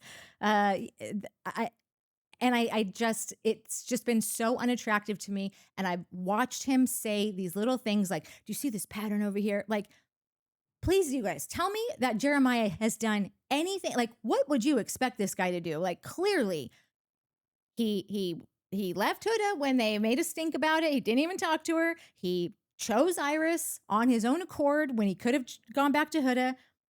He went on the date with Iris, like gave it a bit of a chance, but they both clearly had other interests. The new girl walks in. She seems to be all the things that he literally has been saying from day one. This is everything that I've wanted, like to a T. And she likes him, and she seems to have all of the physicalities of Huda, but none of the like real craziness. But they do both have that like, oh, I see you, I like you. Why would I keep on dicking around? Like, there are many people like that. And honestly, that is what has thrown me off about this whole thing. It's like, what do you want from these people? Are they supposed to find someone or not? Because those two had a real connection. I don't find there to be a problem with him just going straight in for Huda and Huda in for him. But I'm talking about the new girl. Like Huda, like we all have a history with now. So it's like, that's like a hot topic where I don't even like the ground floor of it, great. Obviously we've seen too much. And so it's like, it's left a bad taste in everyone's mouth. But the way that he was going for this new girl and Ace just watching them and then whispering like, do you see that it's a pattern? What's a pattern? Liking someone and telling them you like them and then like not flirting with every other girl here and like trying to make a game plan and, you know, like what did you want from this guy? And then you've poisoned this, like you tell your buddies, oh, look what he's doing again. This isn't going to be healthy. Like, but listen, the only way that most people like judge something is off their own how they would react, right? Usually, right? So if Ace is the type of dude that is not like is like that way in the sense that like he's not going to make a move until he finds what he likes. Once he does, he's going to make that clear. He's not going to cuddle. He thinks all that's like too soon, too quick, too weird. No thanks. You're moving to, but don't call me babe. We're not cuddling. Like not until. It's not weird that when somebody does the exact opposite, oh, that girl, I like that girl, I'm into that girl. Oh, and he only picked Iris not to explore. He picked Iris to get away from Huda. That was it. Which is fine. Like totally fine. But I'm getting to I don't even know. I'm getting to a point. He only did that to get away from Huda. Then the new girl came and he beelined it to again. We met and I was like, yeah, that's a wrap for me. Hey, we're having breakfast. When are you available? Like, let's lock this shit down. I understand that. I love that. Ace doesn't understand it. He doesn't operate that way. He probably doesn't hang out with people that operate that way. So when he sees it, to him, it's a red flag. To him, this pattern is a red flag. So I don't necessarily know if it's Ace being manipulative or a game master or jealous or envious or a dictator or of the dinner table of all of that, it could be what you're saying. If it's him just being like, I don't understand that behavior. It seems shady. It doesn't seem legit. Doesn't seem authentic. We're all authentic. I tell people how I feel and how he seems like this isn't real. Or I'm not saying that's the case. I'm saying it could be what you said before, which is like a real fucking deep cut, and we might never know if this is true. But what if he was that kid who like fell deep and hard and fast. And he did it with someone and he got clobbered. That too. And then when he sees someone doing this, he's like, I'm telling you, bro, this is not the way to be because it's not ever going to work out. Like, you need to keep things loose, explore your options. I know people who date way too fucking long. And it's like, this person has been in front of you forever. They're wonderful. You like them. You've introduced them to everyone in your life. What are you waiting for? It's been years at this point. Just lock this shit Are you down. trying to tell me something? Yeah, I know. And it's like, but they're still waiting for like some other shoe to drop because they've been hurt so badly in the past that they just can't. Like, nope, you're still showing me who you are. At this point, I'm showing you I'm on my way out the fucking door and you can watch my ass as I walk away from you. Because I think he is such a slow mover that I really am buying into your conspiracy theory of like, I wonder if something happened to him. Because it's He never usually when you're younger, gets that's the when you girl move the that fastest. he wants Jeremiah's life and he can't have it. But the other two dudes that he's with, his two minions, Taylor and Nick, they've been in the same relationship since the first fucking episode too. No, but don't you remember? 2 girls got on his heart. I don't. And he picked Shelly. 2 girls got on his heart? On Nick's heart in the first episode. I mean, on Jeremiah. Ace's heart in the first episode.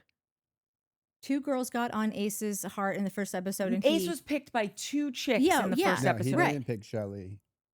he didn't pick Shelly picked or him, Shelley picked and him. the racist girl picked him, and then he picked Yulisa he or picked whatever. the fucking racist girl, and Shelly had to go to Austin. And the Right, so racist girl looks more like the other girls that he likes. He I'm just doesn't saying- like Shelly like this. I'm No, telling and you. I'm not saying that that's wrong. I'm saying that We I probably don't. shouldn't say that. I don't know why that girl got kicked off. I know She she did. said She some had- She stupid was shit, saying but like, racist stuff. Or how about this? She was using words that she should not have been using. Yeah.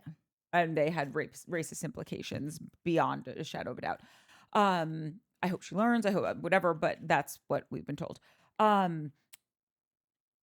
No, what I was gonna say is that I don't know if I get a lot of what you're saying and I agree with it. I just don't know if I'm there yet with he doesn't get the girl that he totally wants. I think he wants video star girls. Like, I think he wants music video girls. who doesn't? Well, he should have gotten Megan's Um, number and been like, hook me up with some of your. Yeah, I don't know if Chiquitas. Ace has a real like. I don't think One Ace thing has I a wanted to problem say, getting girls. have we talked about Huda? We've talked about Huda Mhm. at the top, but we can say more stuff if we want to because I was just going to get us into Casa Amor. Okay.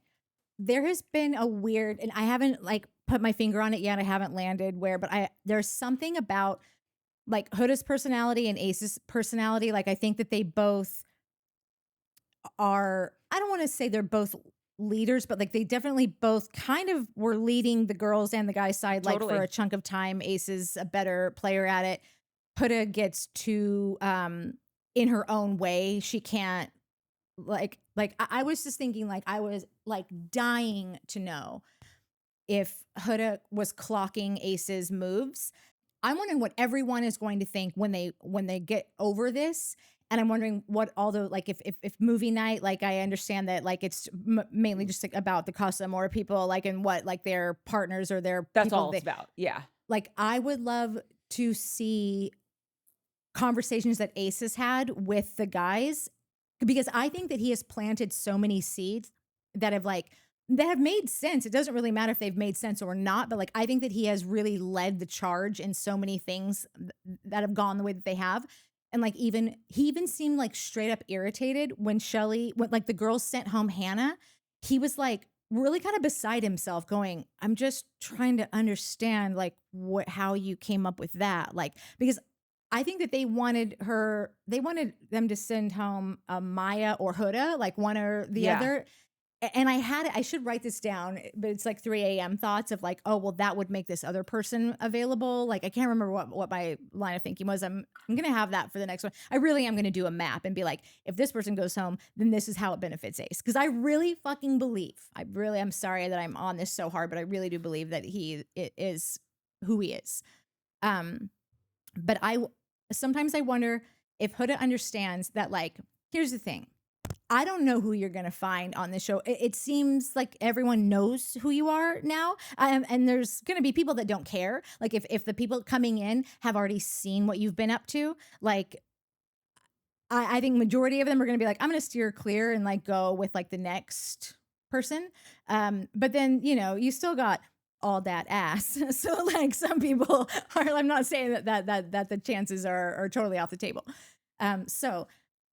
But I kind of just wish that Huda, like the day that she does go home, I kind of wish she would just like be the hero of the island and say, I just want you to all just take a minute to think back about all of your conversations with Ace and all of I would keep an eye on him if I would love someone to, because it is so obvious, not just to me, but like a bajillion people across, like obviously all throughout our comments and like She could everywhere. say that when she's up there. I wouldn't be shocked if she did say something like this, but I don't have a ton of confidence that she's really thinking this way, because she seems so eye on like, how do I find the guy? How do I get mine? Like, but I really wish that like if you're gonna leave the island, I hope you leave a legacy and call it out. Obviously, Hannah went home. What dude went home? Jeremiah. Yeah, Jeremiah. Duh. Oh my God. Wow, that's not good for Jeremiah that I can't remember that, because he's been on since day one. Obviously, these two went home. There was no love lost there for me with these two exiting. I can't really understand the two people that are left behind that are single with Pepe? No, Pepe. Pepe, Pepe and Iris. I really like Iris. I think she seems like a sweet girl. I think she seems like a lot of fun. I wish there was someone there for her. I don't know if there is. And same with Pepe, like we've talked about, we don't really know who he is. So obviously, also I got to go back and look, because I know Casa Amor, it can't be coming early, because I feel like they always follow the same, or maybe it is coming early. I should go back and look at prior seasons, because I personally wasn't ready for Casa Amor. I don't know how you guys felt about it, even though you've never seen the show before. Yeah. Hopefully Iris meets someone here, Huda meets someone there. I don't know.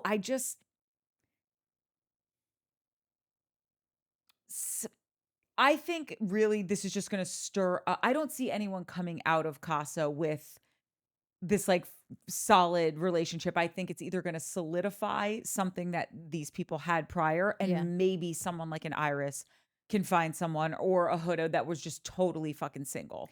So that's what I was like. So listen, like you all obviously know, there was no love lost with me for Jeremiah. I just please see our last thumbnail.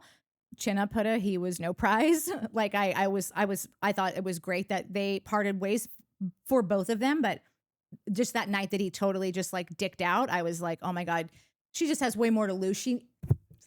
She needs someone who can make decisions and who stands firm and isn't going to just like, I guess I just kind of blacked out. Well, that was a very low stakes moment.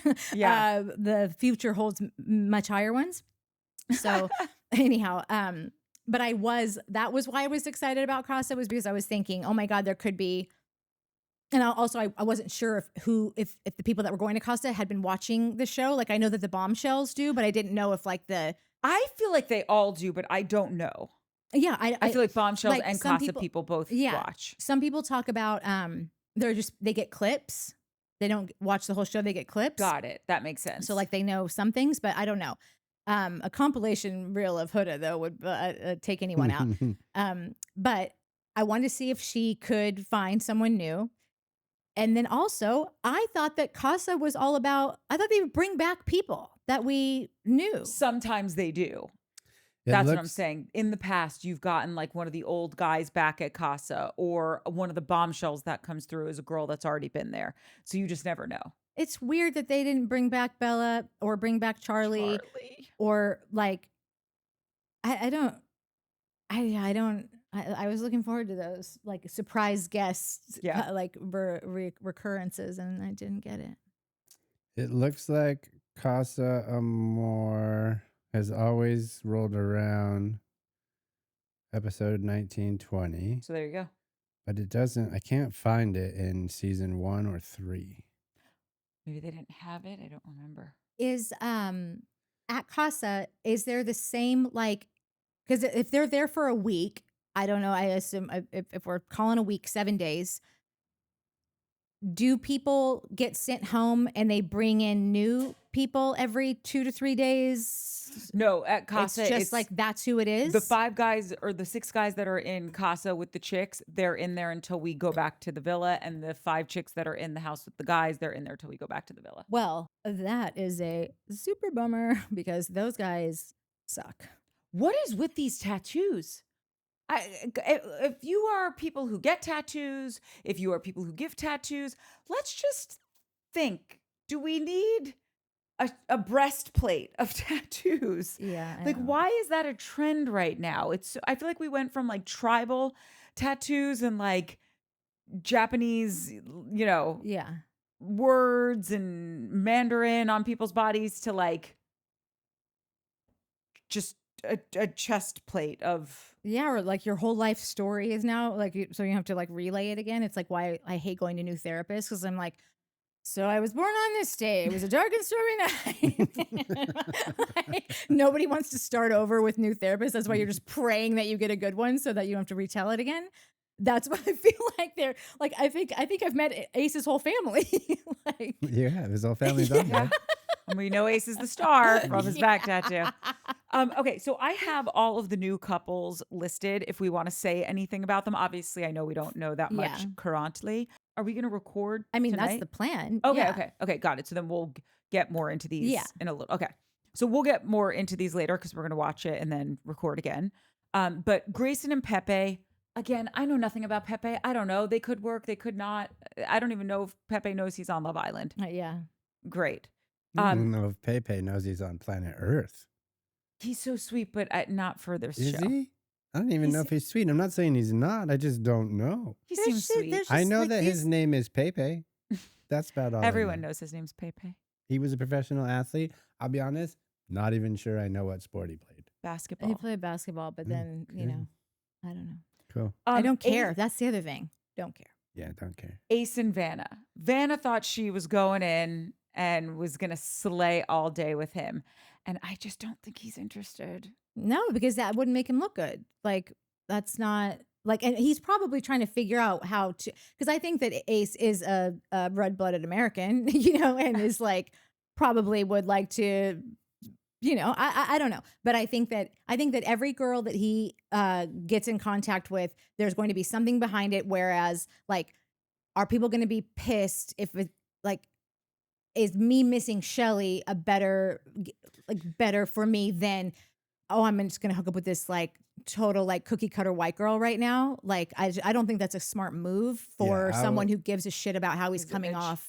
Yeah. Yeah, I'll be interested to see how he plays. If he's like totally shut off, talking about Shelly all the time, like occasionally being like, "Oh man, great bathing suit," whatever, just like you said, like a red-blooded dude or human. Then I will. Then I will start to narrow down. Like, okay, you're either really like this girl or you're playing a game. And again, if I decide that he's playing a game, like if I don't know if I'll be mad at that either. Like, I just don't know. I'm not willing to be like, oh, he's a like in real life, outside of this show, is this dude a manipulative, weird, fucking creepy little dude that's just fucking with all his I don't think know. so. I think he's at worst playing a game. Okay. Time will maybe tell. I hope. Yeah. Time will tell. Austin and Jaden. I was like, this might be the lid for this guy's pot. I don't know if anyone noted them. I just thought that. Which one is Jaden? Is she a blonde? No, she's a brunette with the little fucking what you call it on her arm. The things for diabetes. Oh, so she's the girl that Nick's gonna hook up with. Maybe I don't know. I don't know. Taylor and Coco. Courtney, Dude, known fucking as Coco. If Taylor messes it up with Coco, I will be think- upset. Who picked? Did she pick Taylor? 2 people picked Taylor, and so then Taylor picked her. Yeah, that's dumb of Taylor.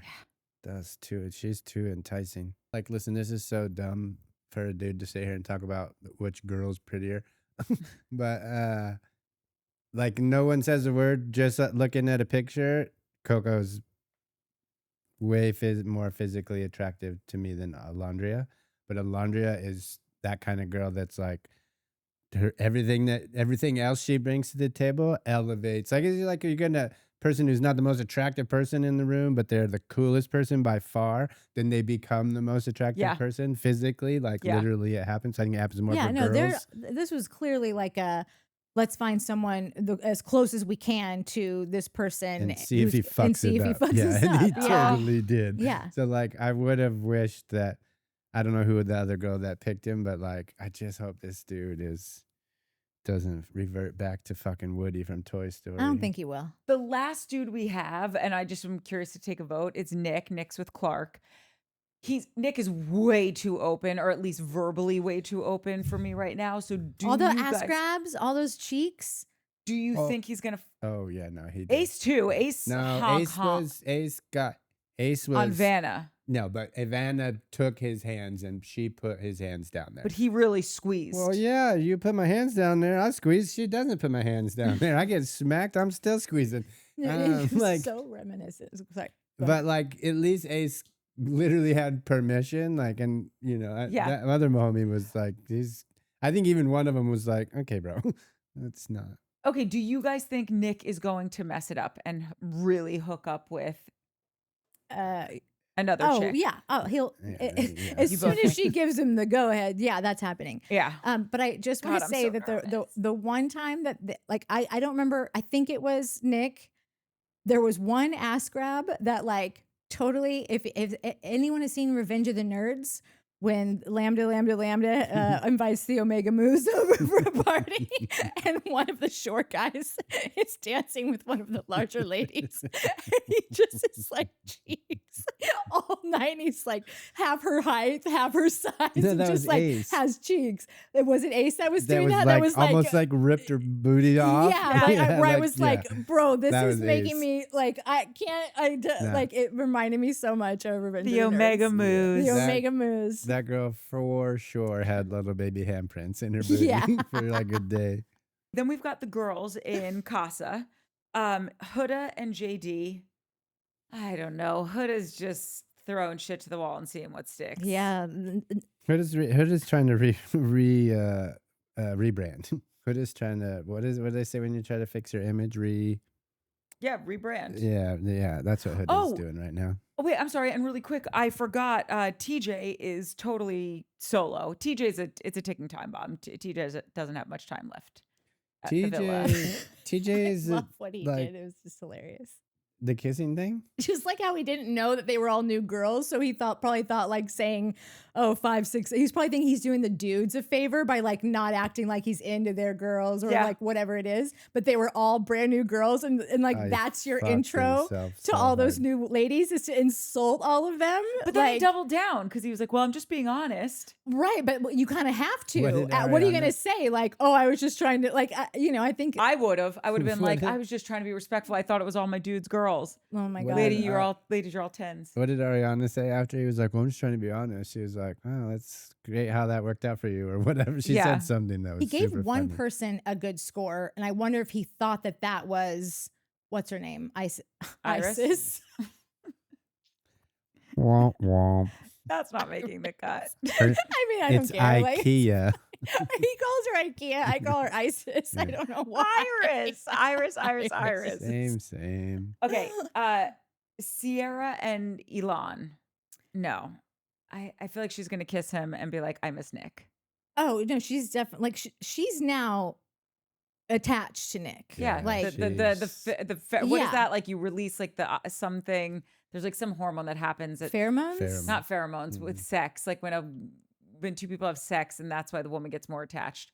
There's a scientific reason behind this. Anyway, okay, Amaya. That guy is just a real D-list Nick. Like he is the poor man's the curly hair Nick, cats. and I got a big overarching problem with the way that they are serving up the dudes like the cutest little like booty bumping hotties. And remember they said it's so hard to cast the guys. Well, I think it out. Like I'm so tired of all of these shows, Summer House included, and these fucking dweebs. Because you want to know what it is.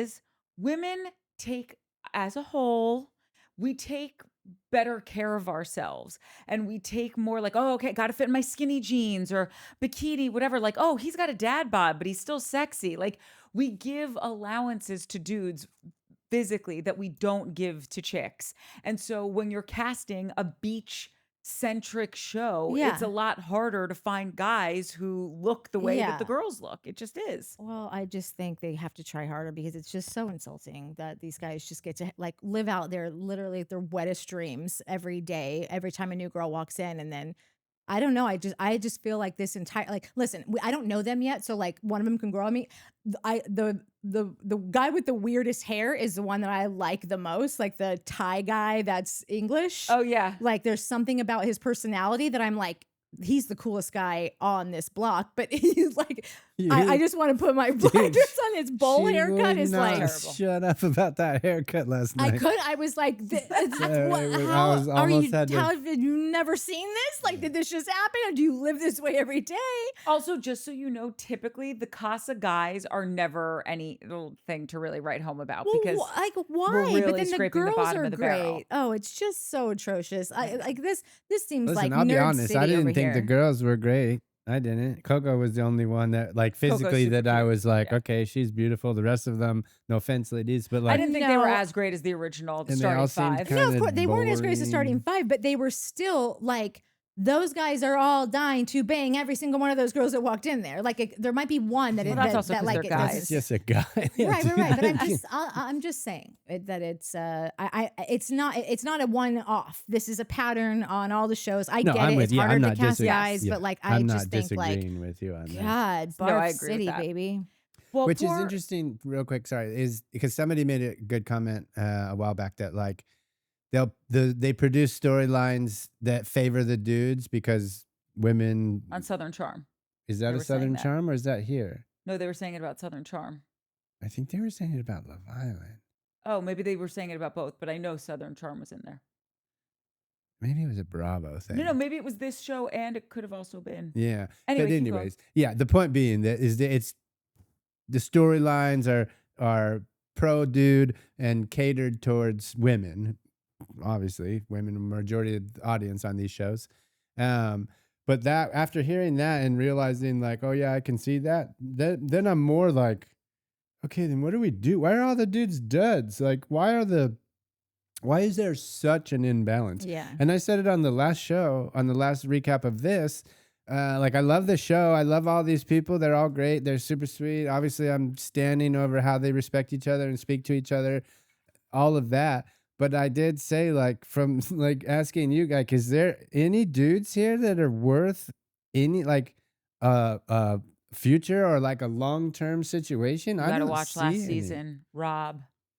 But like we've watched enough last I'm season, and Rob finding is some- on my I'm- fucking nerves, man. Yeah. Like every time I'm I see finding something Rob about so this far, too. I'm like, surely there's another Rob that's coming because this Marco. guy is Marco. fucking annoying. Season 5, Marco is. So we're off Rob already? Oh, no. I'm saying Marco's amazing. Rob's amazing. I'm just naming great guys that I Oh, love. okay, fine. But like in this batch, I mean, like I don't mean generally on this show. In this batch, like it doesn't seem like Taylor, like I said in the last couple episodes, has really just changed and I think has gained confidence. But like, I don't know if Also- any of these other dudes I see as like somebody that I would want my sister or daughter or girlfriends to like write home about. We say this all the time. Girls mature faster than boys. Yeah. So we might just be seeing that with these young adults. I just want to say that I think that there are a lot more people that actually didn't like that season than I thought this last season. Oh, season And I 6? understand that Yeah. a lot of people do really like it, but just even in our comments alone, people are like, yeah, no, this is way better. And like, I just think that there must be, I'm wondering what the difference is. Like, I want to know what it was about last season that like, like people were like, episode 1, I was in. Like, why? I wasn't in at all on episode 1. I was grossed out by episode 1. Like I had that reaction to it. So Here's what what's I the can difference? tell you from having watched literally all of them. I wasn't in from episode 1, but I did love, like, I'm not in on episode 1 from any of the Love Island shows because it takes me a minute to figure Yeah. out, like, who's who, what are you looking for? Like, I'm just too busy remembering who people are to, like, get emotionally invested. Yeah. But I did love that season as much as I'm loving this season. Like Yeah. I don't like either one more than the other. That's Oh, you what don't? a true fan. Okay. Yeah, no. Mm-mm. Okay. That's why when everyone kept saying like, "Oh my god, last season was the best season," I was like, "It was." Like I thought it was an amazing season, but I don't think it was any better than Yeah. season 5. I don't think it was better than season 6. I think season 6 UK. Yeah. But that's also the first one I ever watched. But the guys, you guys should really go back and watch that one. I'm pretty sure it's season 6. It is.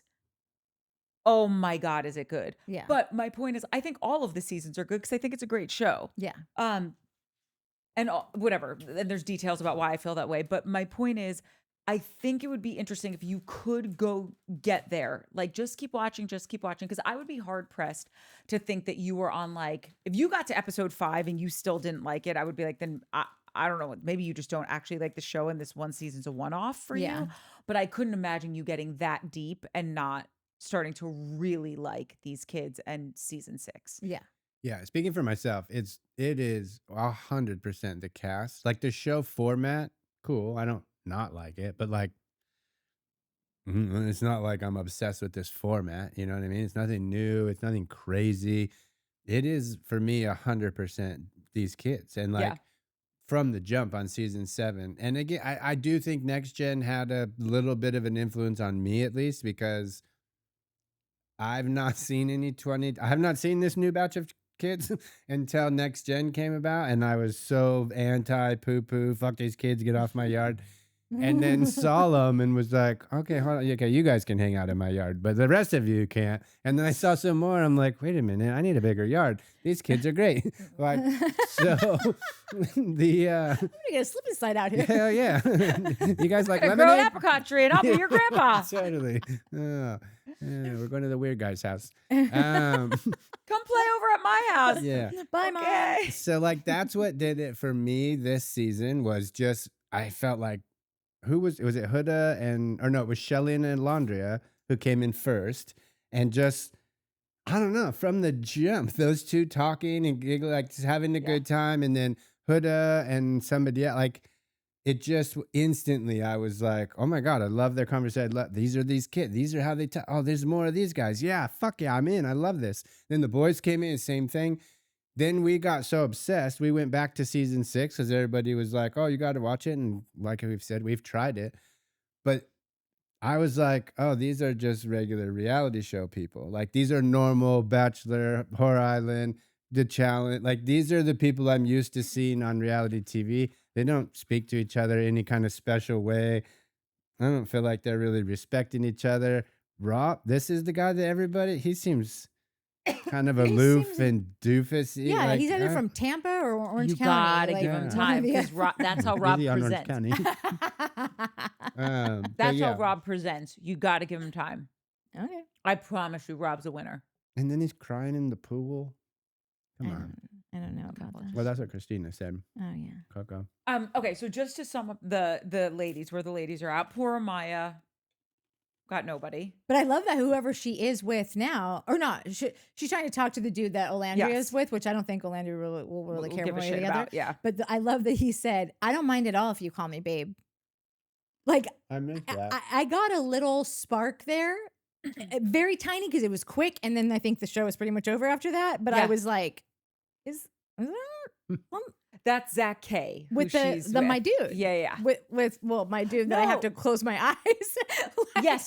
Yeah, Yeah, with your dude. They Yep. could be. I just got, like I said, a little spark. We'll see where it goes. Shelly and Chris. I don't think anything's gonna happen there. No, Iris and I Zach. hope it does. but, Yeah. you know. Well, Iris and Zach C. I hope for Iris's sake something happens there. Don't know. And then it's Andrina. I can never remember her name. And that dude Brian, the guy who's like, I think he's from Boston, who's got like one of those chest tattoos. Is he the Um, white guy? I think so. Yeah, he was. Well, I don't like guys with hoop nose rings. His whole look was off for me. Yeah, The nose ring, yeah. the tats. But you know, he kind of had, what's Stassi's husband's name? Bo. Bo. There was something I kept seeing Bo like little, like listen, it's very little, but like That's just the first thing I thought when I saw this guy. I would just like to say for the record, Lenny Kravitz, if you're watching this, you pull that nose ring off. Oh perfectly. yeah, might be the only guy. Yeah, Oh wait, Lenny what Kravitz about pulls off anything. everything. no, so Dennis that's not Rodman? fair. Dennis Rodman. Oh yeah, D. Yep, D. Big D. It'd be weirder if Dennis Rodman didn't have it. Yeah, at this he point. did pull That's it off, true. but Yeah. nobody pulls shit off like Yeah, good no. old Mr. Kravitz. Yeah, that's true. Oh, Annie Herman, boy, yoing. Okay. Yeah. Should we get into our commentives? Yeah. Okay. So we are going to be today's Tuesday. We have covered up to episode 19, I think. We're gonna all go back to our respective homes. By that I mean I'll just sit here and order Taco Bell until then, probably.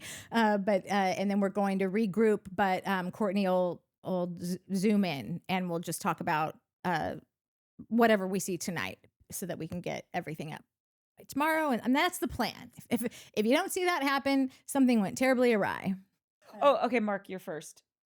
No. Yes, you can't complain if you don't go first. That's my Mm. new rule. Mm. I can make rules too here, you know. I can break them. No, you can't. I mean, I don't have any saved up yet. Fine. So- You know what? I'm just going to read all of Shannon Falls, and I'm going to call it a day after that because there's just no time. Shannon says Jeremiah is the type of person who accidentally joins a cult. That was the best comment, right. the whole fucking thing. Yeah. You don't need to read anymore. That had me Totally giving Johnny a run for his money. No, she's on one. I don't know. You know what? I get funnier when I'm unhappy. I hope you're doing great because you're on a roll right now. Dude. Like when I'm just like real like pissy, I just get When I very give zero sarcastic. fucks. And like my jokes are harder than it's my best comedy it's my moments best also. comedy. Yeah. So whenever I see somebody having a really strong run with hard jokes, I'm like, are you okay? Jake and Orly, two of my best friends, they're always like, when I get in that space, they're like, I know you're really upset right now, but this is my favorite version of you. Oh, yeah. But truth for peace, I don't take that about her. I just think she's a storyteller who has like an insane sense of humor. Correct. But anyway, Shannon, her second one, Ace is staging a whole production and having both his little backup dancers do all the legwork for him. And that's why I said I am so curious if there's a reunion and for them to all watch this back and feel a little fucking stupid. Unfortunately, Shelley is pulling a full Gretel, picking up Ace's breadcrumbs like Peter Griffin from Family Guy. Ooh, piece of candy. Ooh, piece of candy. He's going to leave you cooked, Shelley. Run. Oh, Now, God. I don't know if he's going to leave her because like I think that Shelley is his best bet for all of his hopes and dreams to happen. I don't like you can't execute a plan without Shelley here, so I don't know if he is going to ditch out on her. Shelley is also a little baby mini girl, like which would be a great pairing for him. What so do you mean, baby mini girl? like, she's just tiny. size-wise? Stature. He could be all the man he could be if he does stick it out with her. With But- Shelley. Yeah. Be all the man you can be. Charlie, the call is coming from inside the villa. This was an inside job. We would have seen some sort of interaction between Hannah and Amaya if it wasn't. Again, I understand a movie night is only about all the things that happen in Casa Amor, but are there, being new to this, do they go back and are there deleted scenes that they play at the reunion or anything like that where like, could we find out that, because that was very weird and we never even see them talk about it after the fact, do we? I didn't understand that comment. I'm not going to lie. Like for Amaya to send home, I know, like, I'm not even saying that I was totally convinced of one way or the other, but it was very weird for Amaya to send Charlie home when she just didn't have to. She could have chosen any other. And I'm with you on that I too. don't think she understood. Yeah, I think think she that was she was like, in the oh, I moment have and wasn't to like, decide. yeah. You know what else I didn't even think about, and I'd have to totally rewatch it again. But this is so dumb. It is a little side story too, just to prove how dumb this is. I've worked in TV for basically my whole adult life. I don't know if anybody remembers the show Ice Road Truckers, but Ice Road Truckers was, there's a guy named Tom Beers who's the greatest editor that ever lived in the history of the world. But Ice Road Truckers was like the deep Bering Sea or the deep sea fishermen guys that do all the fishing boats. Like he does all those shows, Tom Beers. Oh, he does the Deadliest Catch. Deadliest Catch. Sorry, that's it. Yeah. I was addicted to those shows. Yeah, right. So Amazing. so he did. There's the trucker one whatever I just said. Ice Road Truckers, and it's about trucking routes in like Alaska and northern Canada that are like super gnarly ice road trucking. Dude, in the opening of that show, there's a scene of of a camera in the water under, and the truck's like driving over the road, right? And it's like, oh, super sketch. And then the fucking ice cracks, and the truck fucking goes splashing through the ice and comes sinking down at the camera. And I was always like, oh my God, it didn't like it got me 100% fucking got me every time. Years later, I would watch that show because you would literally be on the edge of your seat. And this is why I say Tom Beers is the greatest editor. Nothing ever happened. Nothing fucking like, oh, a dude slid off the road and like crashed into a bush. Like that is literally what happened on that show. But the editing and the cuts was like, oh my God, I think Alaska just fell off into the ocean. Like, why can't it go away now? What's going to happen? Nothing happened. Years later, I'm working on a show for Discovery and I need a model. And I call a bunch of model places and I'm on the phone with this one model company. I was booked out that day. So. Not that kind of model. like a model, like a scale model, right? And I'm talking to we need this, that, and that, and we're going to do the test and we're going to shit. And I don't know how, but Ice Road Truckers came up and I was like, God, I fucking love that show. And the guy's like, oh yeah, we did the model big rig for that thing. And for the opening scene or their opening. And I was like, you guys, years. I watched this show for years. I've worked in this business for a long fucking time. I have edited, produced, I've done all the things. It did not occur to me that was a fucking model breaking through the eye. Like it wasn't real. I literally was like, oh, how did they get the fucking camera down in the lake at the moment that truck fell through the eye? I thought it was like an actual big rig situation.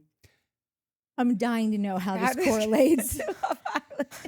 Because I mean, literally going, did I miss something? No, what were you saying right before this? Oh no.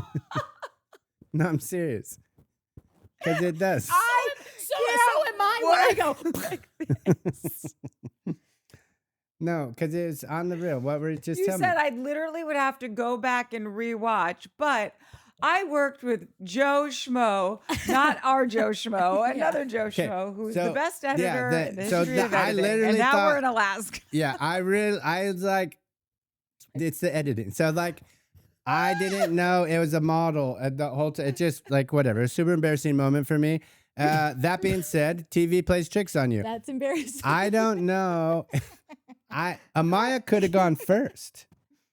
In the real world of filming, she could have gone first or second or third or fourth. She may have not been. That's what I said. Like I have to go rewatch it and be like, she went last. On the edit, she went last.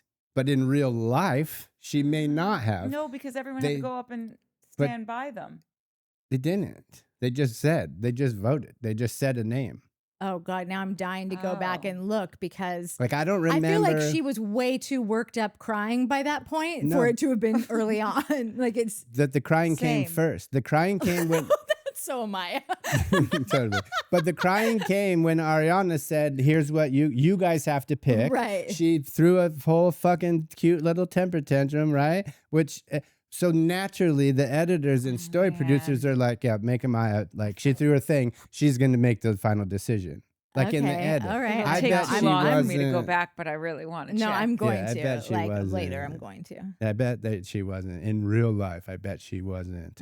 Sorry for the kids. But then, IRL. Somebody made that last vote, and I don't know why they pinned it on Amaya. But from a story standpoint, it made the most sense to have Amaya make that final decision because she cried so hard about it. I choose to believe she was the last vote, but I'm going to go back and rewatch. Listen, and she might have been. That was something that occurred to me. I was like, oh, wait a second. You might have gotten fooled again like you did on Ice Road Truckers. Sharon Paul, I think Ace's issue with Huda is that he's clocking her star power, which doesn't work for him. He's used to being the bright light and maneuvering people. She was not to be maneuvered, so Ace maneuvered Jeremiah instead. Ace is so convinced of the scamming and the gaming because that's his mindset. Ace already had his whole strategy planned out, but he didn't plan for a Huda, who is the kind of person who can change the whole mood of a room, or in this case, the villa. Even though she's polarizing and problematic, Ace knows these episodes are going to be all about her, and that doesn't work for him. If I had to guess, Ace had experienced a lot of trauma. You don't get that good at reading a room and anticipating people's moves and reactions unless you have a unless you have to. It's a survival tactic. That's Mike's Yeah. theory That's Mike's theory too. as well. Yeah. And then I've It's just our theory, Shannon. and then okay, and I'm gonna read Harris's, and then I'm gonna just tell you all the people that are Coca fans. Like So How much time do we have? This That's- is gonna be another 2 hours. no, that's it. Harris has got 2. So last week, Mike thought that this whole thing was taking place in Tahiti. It wasn't, and he tried to blame Harris. I didn't try to blame the you, super Harris. stan mega fan of I- all of this. Who gets Like, no detail wrong. yeah, not at all. And you try to pass him the ball and the hot potato. I didn't. The hot Tahiti. Yeah, he threw it back at your nutsack and said, "Listen, Linda, Listen, Linda. it's Fiji." Linda, you did, and you're right. But I didn't try to blame it on Harris. I just tried to give him credit. That's different. Or Oh. misinformation. Yeah, for fake news. That's not fake news. It's all the rage right now. He said, "Listen, Linda, do not come for me." Okay, last week we had Coca Macoca on, Christina Coca, which she thanked us for coming on, which is like Kobe Mhm. calling the community center and saying, "Thanks for letting me Play at the play YMCA. at the Y." Totally. Yeah, I had a great Thanks- time at the Y. Thanks for letting me do a shoot around. Live It Darling Life, Cry Brand 22, Lee Armstrong, Harris B, Zev Rose, Carrie Peacock, Pat Clark, which we didn't even think, we're like, Pat Clark's not watching this garbage. I just didn't take her for it. But no, she's here and she's like, I only watched Love Island, but I enjoy you guys. Oh, I only watched Love Island because I enjoy Ariana, but I enjoy you guys so much. I'm going to have to watch a season. You are so tuned into the participants. I feel like I already know them. I also love Christina. I'm addicted to Christina and her old VPR videos. I love can't that believe one. I didn't know Christina when I was watching VPR. I feel like I could You've probably really go cheated back. I yourself. feel like it's like a Peacock. Like I could probably just go back to Christina's Yeah. TikToks. McFix, Sandy with the Cats, Miss Teddy. Y'all got to watch this. Everyone is loving Christina. And if we didn't say it enough already, we love you so much, Christina. And that was our first guest ever. And we hope to have her back 1,000,000 trillion more times. Oh, and even Meteor sidebarred me and said, you guys should hang with Christina more. Yeah. So, She's yeah. a good time. He It was invented the internet. Yeah. Yeah. Get excited. Yeah. And he noticed you doing what you do for the internet. That's something. That's He full circle invented the moment. internet memento. for Yeah. you. Only gets better. OMG. Y'all are doing Love Island recaps. How did I miss this? So here are my thoughts. Huda, I feel bad for her. She's very toxic, but it almost seems like it comes from insecurity. And being a mother in this environment is probably not the easiest. Also, she had a child as a child, so there are probably a lot of experiences that she didn't really have. She needs a friend to tell her the truth and how she is behaving. Someone who isn't the game player. Jeremiah, when he said he was making an effort to be cool with her having a child and his response to her having a child, but can we blame him? He was clearly freaking out about how he would look on television if he rejected a single mom. Ace, please, God, shut up. His wise, sage attitude grinds my teeth, especially after how he treated Amaya. Also, the only reason this man was so against Huda was because he didn't want to lose them. Meaning like all the guys, I think. The whole Shelly thing doesn't feel real to me. He's a game player, in my opinion. Amaya, sweetheart and a loyal friend. Nick, he's a nurse, so I automatically love him. My people, we love that you're a nurse. Only gets better. Austin, he has convictions and isn't swayed by the opinions of others. I wish he hit on Shelly. And my favorite couple, Taylor and Alandria. So I just thought that even though I don't agree with every single one of those takes, I thought it was a good rundown of kind of where I think a lot of people Yeah. are at. Obviously her favorite couple is Taylor and Alandria. That's why I was saying in the beginning, Yeah. like, I think they could be our sleeper hit. So they weren't like the loudest. They weren't hooking up all the Yeah. time. They're not the first to sleep together, but like, Yeah, if you have another favorite couple, then I'm looking at you a little funny because they are just so clearly the obvious. That's what I was saying last time. That was like, I don't know if there's such a sleeper to me is a thing you never saw coming. Yeah. And like, I don't think I've seen it coming since day one. And it just for me gets stronger and stronger and stronger every day. Whereas, like I said, Nick and Sierra to me seem like they could be the sleeper if Yeah. Nick doesn't fuck it up. Like I don't see them lasting. yeah. So if they do, then to me that's a sleep. Like that's my sleeper. Taylor and Alandria, fucking ding dong, like get the bells out. Let's get a dress and get this fucking thing going. Like these two could probably get married tomorrow and no problems. We're good. We're living a normal life. So would you say it only gets better? That's That was cute. good. That's That so was good.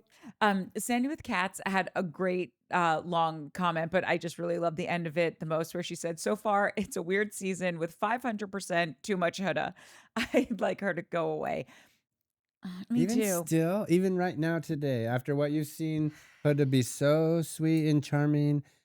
Have I seen her be so sweet and charming? I don't know. With Yes, you TJ. have. Okay. Mike Can I rides still for get, is that Huda. marble gone up? No. Is it still on sale? Listen, it's a little harder to return than I thought. So I got to make this work. I don't dislike her. She's just not my fave, especially when you're putting her on stage next to, or like on a show next to girls like Alandria and Yeah, Iris yeah, and that's fair. Shelly and Yeah. Sierra and whatever. Okay. Love your recaps. Give all your kitties a kiss for me if they consent to being touched. Foof does not consent to being touched, but Minnie does, and so do all my turkeys at home. I'll kiss Foof. Consider He's them the only switched. one I'm the only one that can kiss him. Yeah, I'll lose an eye if I try to do it. Y'all got to watch this. Love seeing Christina Coca. Found her on Jolene and regularly send her videos to friends about Scandival. I also love seeing how self-aware these kids are. If I had been that together in my 20s, I'd be ruling the world right now. And I just love that because I feel like we keep touching on that. Also, a lot of people keep mentioning with Christina someone named Jolene, who I don't know who that is. Do you guys know who that is? I don't. I don't like new people. Oh, no, I think it's like What do you mean? another content creator. So anyway, we gotta I know. look it up. I'm kidding, man. I'm kidding. Carrie Peacock, agree with Natalie 1000% about A's no notes. I think you misspelled Mike. Meteor goes, episode 16 update. Okay, officially, now officially Germ Island, penicillin stat. And Yeah. I was like, okay, I'm just about to tune in. I'm going to wear a hazmat suit. That milk challenge had me. No, come on. Let's not. We're not doing No, this. we're not. I We're will not. fucking. We're not. You But thought I Meteor, walked off last time angry. that was Uh, the grossest thing I've ever seen in my life. That was so good. This Yeah. is not even like. Yeah, no. We're just I just moving want on. to know whose No. job is it to come up with Bro, these challenges? Okay, Okay, it was so real that's milk. funny. Like I was thinking about that. So there's a thing called a challenge producer, and challenge producers on like your Survivors, your Big Brother, any show that has challenges, there's literally producers that are just there to come up with the games, right? It finally clicked when I was watching these last few, probably during the milk one. I was like, who are the fucking game producers on this show? They probably all work at Avid or what? Not Avid. What's the porno place? The company- Vivid. Vivid. They probably all work at Vivid. Avid is like an Avid. old school editing system. So old. Our buddy Paco still works on Yeah, it. He's like like, this will literally be like ready the- in The 2028. fucking tape. He's like Yeah. the reel to reel or whatever. Yeah, no, Vivid. I'm pretty sure they called Vivid and they were like, yo, we need a couple producers. For what? Scenes. Just some scenes. Like you I got always it. remember coming home from auditions at Warner Brothers, which is in the Valley. And the way I would go home, I would always pass Vivid Uncle Entertainment. Wenga, yeah, Yeah. dude. It's And I was like, so oh, gnarly. if it all goes awry, I guess. They've no. got parking. Yeah, they they got really did. Plenty of sticky parking. Okay, Oh, gross. God. Okay. Reality bites. I've been perplexed by the dichotomy of Jeremiah's personality as well. It struck me today listening to this podcast, and I realized Jeremiah is the epitome of a homeschool kid who's now entering a social reckoning after being sheltered. I Dude. think you're onto something. So good. It was so good. And then I read that early or whenever, like pretty soon after that they wrote that. And then watching him now, I'm like, oh damn, that's like all I can think about is that comment when he's so nervous and giggly and like talks about his uncle or somebody had Yeah. a comic book store. And I'm like, oh, I think his parents. I know. Was it his parents? Yeah. Yeah. Like I know who you are now. I Yeah. had that Yeah. friend that hung I out at really a comic think book he is store like a all the time. nerdy, Totally. He's sweet such little a fucking reader. Who nerd. like just happens Christina to was be saying. an Adonis and Right. doesn't Yeah, like totally. and is Doesn't I know I how just to saw him in do a it. Kohl's ad. You did? Yeah, he's fully working Share in the a whole wealth. sred, Well, and and yeah, Nick, too. From and one Nick, Kohl's Nick commercial looked- actor to another, Jeremiah. Hope it pays you like it paid me. and Nick is on Ulta. someone shot a Ulta Beauty? yeah. He For looked like good. some, I didn't I see I him, think for hair, what's like a his name, hair but yeah. product. I believe it. Looked Yeah, good. no, Kid's that got great tracks hair. too, yeah. Okay, my last comment is from Bella Lucis. There's clearly some sort of script or verbiage training. Nobody naturally replaces "Can we talk?" with "Pull you for a chat." Thinks to ask every hour where their head is at and is ticking boxes. I don't know. Nobody under 30 referencing their dating life as testing a connection, or least of all in terms of eggs in baskets. It's the same phrases over and over, but by far the most egregious. Egregious? Egregious. Thank you. I'm also dyslexic. Gratitually? Dude, how did we not even talk about gratitude? Gratitude. It's so amazing. But this is the best line though, so please continue. Oh yeah, by far the most egregious is Love Island allowing the cast to use slow burn. 2 weeks is not a slow burn. Only down there. Only down there. That's when your slow burn comes. God. Meteor. It was already like these kids. Yeah.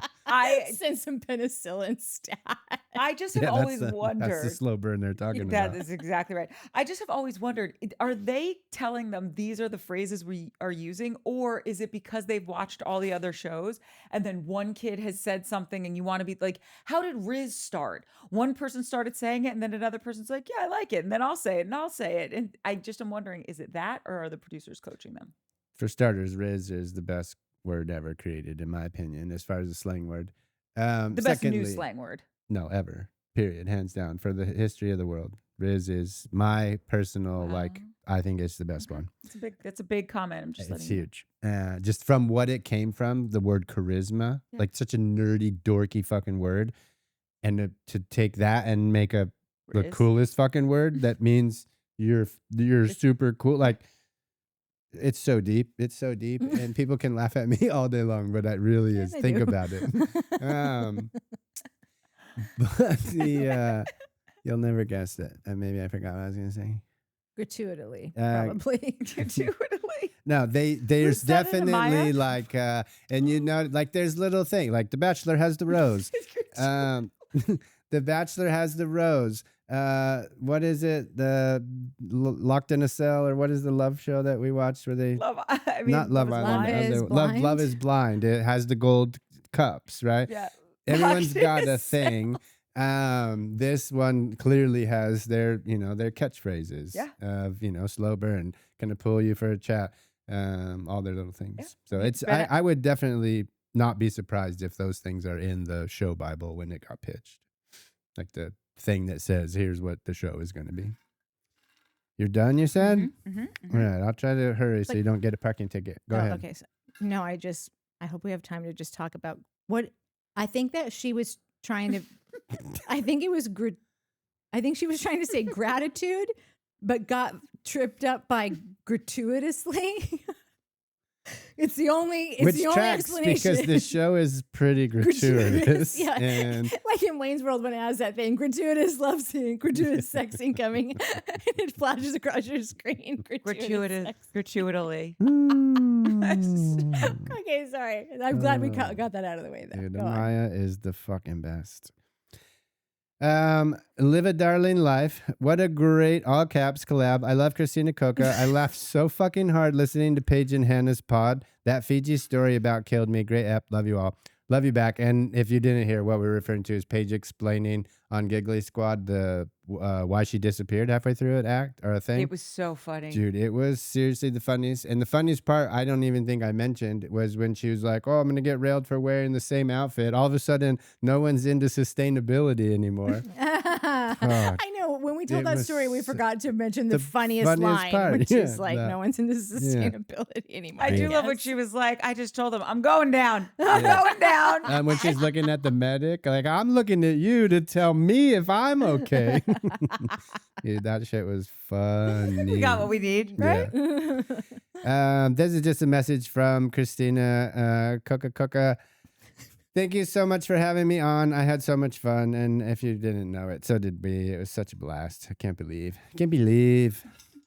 The homeschool kid. Courtney already read that one. Courtney reads all my good stuff. I'm kidding. Natalie did this one. Harris, just personally, I apologize. I didn't mean to come for you. I swear to God, I thought you said Tahiti. All right, Carrie Peacock. Agree with you guys. I tried to watch season 6 and could not get into it. I've loved some of the UK seasons prior, so I wanted to watch it but couldn't. I was so happy that season 7 was so much better. I liked them as people so much more and much quicker. Also, so happy for this collab. I have Christina to thank for the discovery of your show after she posted about it. I'm so happy. I can't imagine my life without these deep dives. And Carrie, you've been a big just ray of sunshine. Big, lot of fun since you've found us. Love all the comments. We're glad you're here too. And I think that like we had just kind of ended this episode with what you're saying is like for us it's the people. Like season 6, okay, whatever. Like we'll probably still watch it and finish it, but it's the cast on season 7 is what just nailed me right away. Ningy Ding. We might be the only two, but I'm going to take it. Mike, I think I started to grasp Huda's mysterious allure when she did her twerk-off dance. That girl can move. When I read this, I hadn't seen that episode yet. And yeah, no, we ordered some more marble to build the twerk room. Just saying. That was fun. That was super poles fun. out of marble. Yeah, that's a good idea. Also, Ningy Ding, this is a kind of, I think she's, or he, I'm not sure, but is speaking for everybody with this caveat. Oh, Jesus. I hope it was understood that when I said hashtag party of Schwartz, I did not mean when he went blonde. It is not an unconditional love. Totally understood. And I think that's a caveat for everyone. To my Dallas Not Cowboys fan, my favorite Dallas Cowboys fan of all time, McFix 31, we'll go with that. All hearts. I found you all because of Christina. So again, just time out. Shout out to Christina for sending so many amazing peeps our way. She shouted you out a month or so ago, and I was like, she's my people. So that means Mike, Natalie, and Courtney are now my people. Kobe and I have shouted us out. Kobe gave us a shout out. Yeah. Thanks, Hums. Yeah. Are now my people, and I have been hooked since. We fam now. Hell yeah. You, LOL from your sis Melody in Phoenix. Shout out Phoenix. Shout out Melody. I guess I could have used your real name, Melody. So this is Sandy with Cats. I'm just going to read the first part. Or did you read this one already? Why Alandria picked Jalen? I read the second part. Okay, I'll read the first part. Then you can get your whole thing read. Sandy for Cats. And this is something that we were all like, oh, Jalen's so sweet. We can't believe. And then we read this and we were like, what the fuck? Which wasn't no shame, but we didn't hear Just it. didn't see it coming. Didn't see it coming. Yeah. Yeah, I'll leave that one in my head. We've got an Imrule here. Yeah, right? Imrule of Fiji. Maybe I won't leave it in my head. Do you know have you ever heard the term lot lizards? A lot lizard is a lady of the night that works at truck stops. Whoa. Sometimes Did you a learn lady, that on your show? I did. Yeah, on AGT. Actually, not on. No, on the one that with the best. Oh, editor the ever. Ice Road Truckers. No, I learned that on X Factor when we used to go on the road. Oh my God. That part of the story, I'll leave out. The X Factor. The X Factor intro sequence With of the big semis. semi, which I thought was like at the time one of the sickest intros I'd Dude, seen on a like, show. obsessed. Now all I'm thinking is like, was that thing just packed with lot lizards? I'll keep my mouth shut. It wasn't. It was packed with gear. Thank you very much. Lights and stuff. And the bike that you bought, bringing it to and fro. Back to Sandy with Cats. The first part of this. For everyone wondering why Alandria didn't want to pick Jalen, I can't remember which episode it was, but I swear he told her in front of other people that he had once had sex with 5 people in one day. And she seems too conservative to accept that and made a similar comment at the time. Does anyone else remember that? No, is your answer. But if that's true, like that makes a lot of sense. That's if anyone sorry, who's Jalen. watching this Again. remembers that, also chime in. Yeah, chime in. And if you know the episode, 'cause Yeah, I would like to go back. Yeah, that's a lot of people. A lot. Sarah McBride. I think this is in response to why we were talking about. Like, I was a little bummed that Jeremiah didn't go comfort Princess Huda. And I think this is her explanation as to why. Sarah McBride, I really think Jeremiah was so uncomfortable around Huda by the recoupling that when they got broken up, he just naturally avoided her that night. I don't blame him. I love you, Sarah, but I do blame him. He should have said something. Yeah, I saw that one and I was like, I totally get it, but I still think he should have just said something. He was just inside her the night before. Yeah, You could at and least that's give the a thing, pat on like, the Just back. too much. Because of that, like again, like Ace said, like you got this.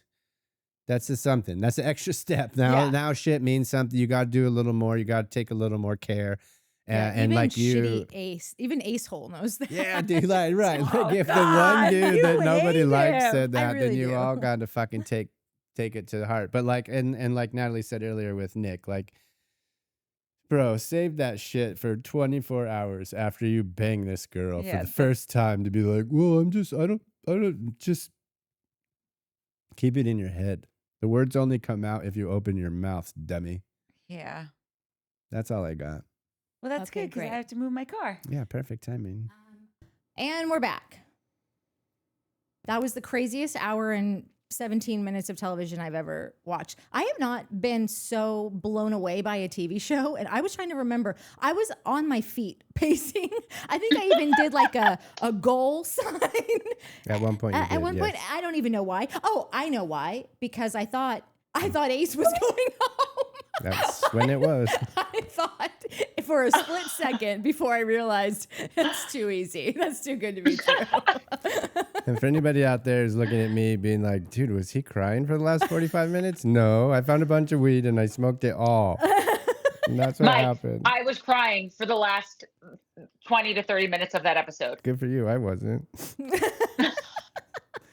Fuck these people, dude. If that freaking G-Wagon didn't pull up in the end, I swear to God, you thought the Valley was bad last week? Woo! I was about to throw some shit.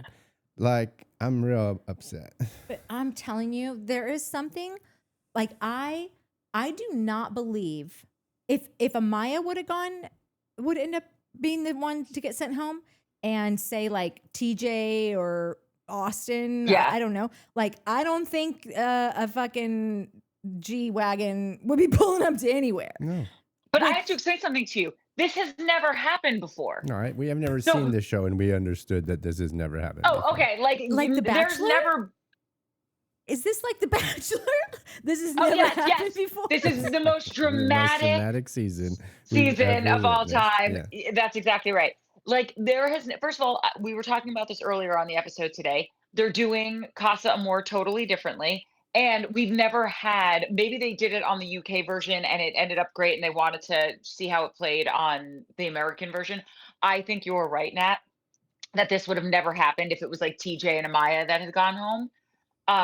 We've never seen the G-Wagon pull up and be like, not dead yet. Get in here, cutie. Yeah. And they really wouldn't be able to let them go. They don't have that many couples. Like Yeah. those were two serious friggin' real deal couples that got bamboozled in there. So Yeah, I will say, and this is, I said it while we were watching it, and this is just my little dreamy life wish list. But if we're doing like, oh, we've never done it before on this show, I would have, and we were kind of laughing. Like, just, and this, again, this is probably so cheesy and just the epitome of me being like a classic fucking happy ending guy. Not that kind of happy Ew. ending. Like a happy stories, happy ending. But I was like, if I was like, dude, they need to, as soon as Alandria went up and they got the text, if anybody wants to be out of their cup, please stand up for Alandria. I was like, dude, they should have stopped down, went back to the villa, told Taylor, like, yo, dude, this is happening right now. Do you want to stay with your girl or do you want to go save Alandria? And TBD, we don't know. And then that motherfucker get him a horse, get his ass his cowboy hat, and fucking ride into that Casa Amor and be like, hey, little lady, why don't you hop on board? And fucking scoop her ass up, put her on that horse, and ride off into the motherfucking sunset. I swear I would have been like, all right, hand out the Emmys. I'm done. This is the best show ever. Yeah. But that didn't happen. And I'm a little upset at you guys for that. And I think we were both like, well, shit, I'm out. This show fucking sucks. Natalie maybe said it out loud. What? This show fucking sucks. Oh, yeah. Or I hate yeah. this show. Something along that lines. But that was before the G-Wagon. So here a little credit. Or a little. You gotta wait till the episode ends so you know what you're hating or Dude. not hating that. I just, so many things. God, how interesting. Like, just so many interesting choices. And like that, once they got back to the castle, home base, like it really felt like it was just this like domino effect of, I just like, I really can't land enough. Like, I don't know, maybe I am seriously should leave the house more because I was riveted just by like. I was riveted. All the different scenarios that like could be happening. And I could not believe, maybe we're kind of talking about this in circles and we're not really being specific about what we're talking about. For everyone, obviously, Nick left and Alandria left. I think our outro of those first 4 episodes that we covered earlier was Alandria is the only reason anyone's here. Yeah. Yes. Womp womp. Yeah. So when she was about to leave, when that happened, I thought Mike was going. I thought he was going to self-destruct. Mike doesn't have a lot of rope left, and I just thought, why today? Why now? Why me? Yeah, I was calling YouTube and being like, "It's fun, guys. It was fun while it lasted, but I think I'm packing it in. Yeah. I can't do this The whole world's against anymore. me. Everyone hates me." Yeah, and then to see Nick be the one to leave, I have to say, like, as much as like when I first thought it was going to be Ace, I was elated thinking this is the greatest day of my life. I just thought, is it Christmas? Like after me just fucking shit talking this guy for so long, like it really would have been like so awesome to have filmed those 4 episodes and come back and be like,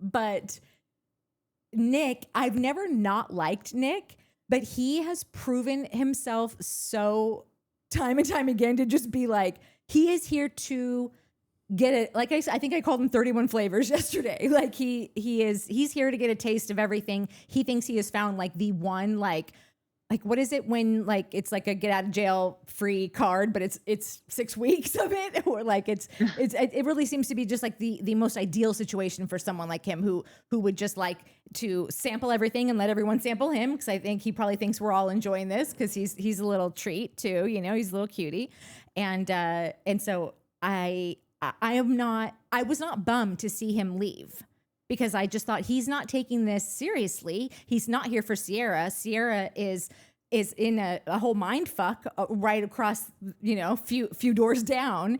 And so I just thought like, wait, so you weren't sad at all to see Nick leave? You were like, whatever. I mean, Hey, Sarah. like, number one, I don't think that like he is serious about his connection. So like, no, like I would rather have him leave and really give Sierra a real chance to find someone else, even though I don't really think that, like, I gotta say one thing. The guys have grown on me exponentially at Casa Amor than they did just 5 minutes ago. Like when I was like, these guys are all dweebs, losers, who gives a crap about them. I can't believe it only took 1 episode for them to let their hair down. And I'm like, oh, okay, I get it.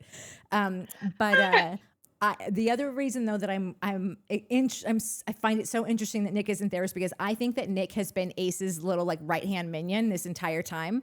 Like, and kind of like really, like, I wouldn't be surprised if Ace and Nick have found a way to like talk and just kind of strategize about things. And like, I'm not even saying that in a shit talky way. Like that's the game. Like I don't even hate on that.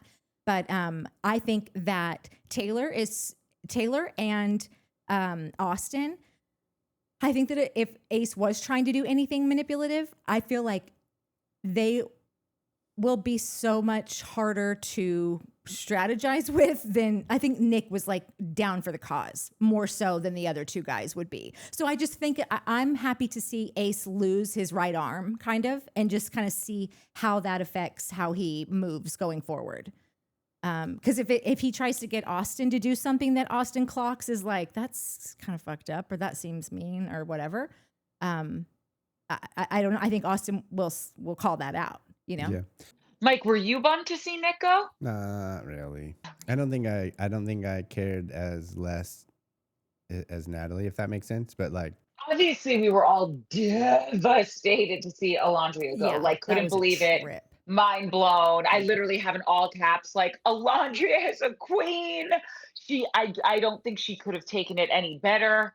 I can't believe that she stayed so strong. Like, I'm in awe. I'm obsessed. Alandria for president. Like, yeah, I'm obsessed. Yeah. Yeah. All of that, right? Like, let's see if you could. By the way, Mike, why aren't you building a marble Taj Mahal for Alandria? That is a great question. And I don't think that the answer to that is, I don't think that normal, perfect women get Taj Mahals. Also, we keep saying Taj Mahal. Taj Mahal was a tomb. So it's like kind of a weird palace to bring up, but whatever. There's others. Well, Leeds. it's out of the gate now. Yeah, so right. Leeds Castle. I think that was a proper castle built for a lady. But those are weird things. Like, it's like, take a dive through history. It's always the crazy ladies that get castles built for them. It's never the like Michelle Obamas of the world. Like, these aren't the ladies that get castles. They're not the ones that deserve them. It's the ones with the crazy eyes, and then they're like not crazy, but like. It's the ones with the magical powers that just get you. And that's Huda. Well, Alandria deserves a castle. She deserves everything. She deserves everything. She took it so well. I love when she was like, no, Taylor and I are going to find each other. Like, me and my cowboy are going to be together. Yeah. Don't worry about it.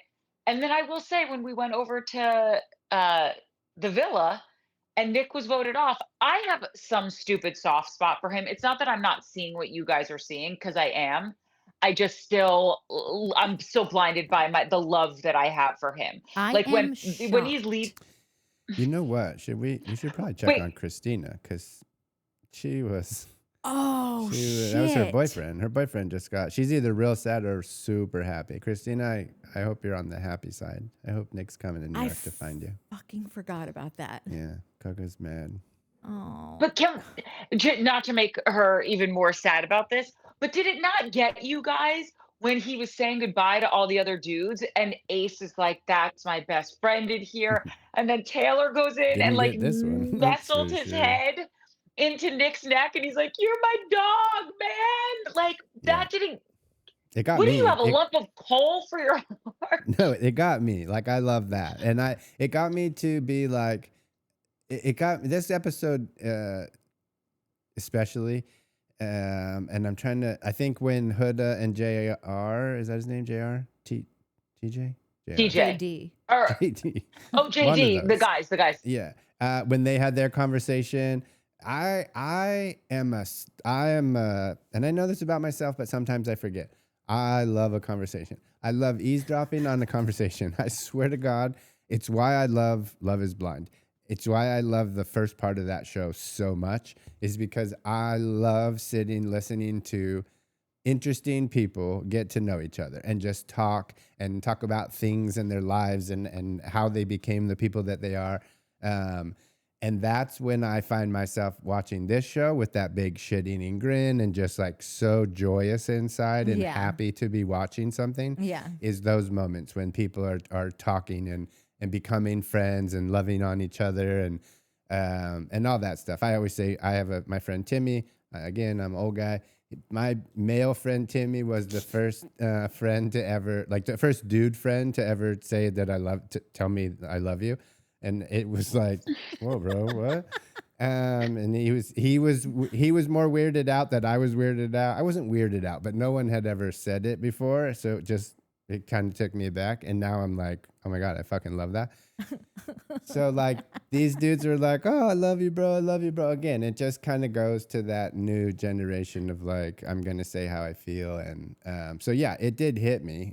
Cause again, that's all the things that I love about these types of shows is the camaraderie, the friend building and all that.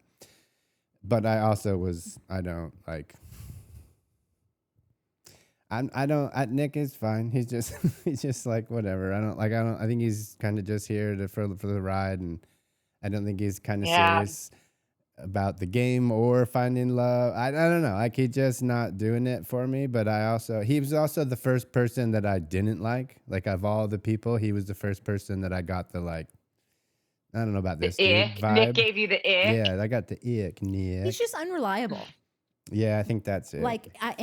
Again, I've told stories about, my old roommate who Yes. who like I'd come home from work the next day, and the girl that we met at the club last night that he brought home would still be there, and like they'd be thinking that they were having a really fabulous like day, like oh my god, this one night stand totally turned into like a 3-day staycation, and I knew like girl, he did not want to drive you back to the valley, like that's the only reason you're still here, and that's kind of how I feel about Nick. He just like really reminds me, because I love my ex-roommate was fucking great, like he was so lovely and adorable and fun and like sensy, and like all the things. But like at the end of the day, he really was just like all about whatever feels good, and like if this feels good and it can feel good for 3 days, maybe that's 2.5 more than they usually last for you.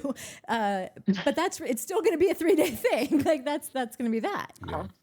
Very, very inspired very easily by the next person that would walk in could have a whole new beautiful 3 days with the next person. And so that's how I feel about Nick. And I just think that's a bummer unless you are a girl that is totally into that too, because that's not a thing, but I don't think it is for Sierra. She literally said, this doesn't feel natural to me. So yeah, no, I said Wait, what doesn't feel natural to her? like having the freedom to explore other people. She said that just wouldn't feel like a natural thing for me. Like I know that I have that freedom, but I don't plan to use that because it doesn't. Using it wouldn't feel good. So if that's the case, then yeah, this isn't your dude. I feel like there's maybe one. I'm sure I just think he's adorable, like visually adorable, and like says cute things, and I'm sure very that sweet. He's a good guy, That's right. Like he does seem like a sweetie pie. Okay, so there's those things that are working for him as to why I really like him. But I also think that there aren't a lot, like what you said in the beginning of the episode, Nat, there aren't a lot of really just solid relationships right now. We have Alandria and Taylor, who knows what we know. They've got to be coming back in some capacity, but we don't know right now, TBD. Ace and Shelly, but they kind of just started getting into it.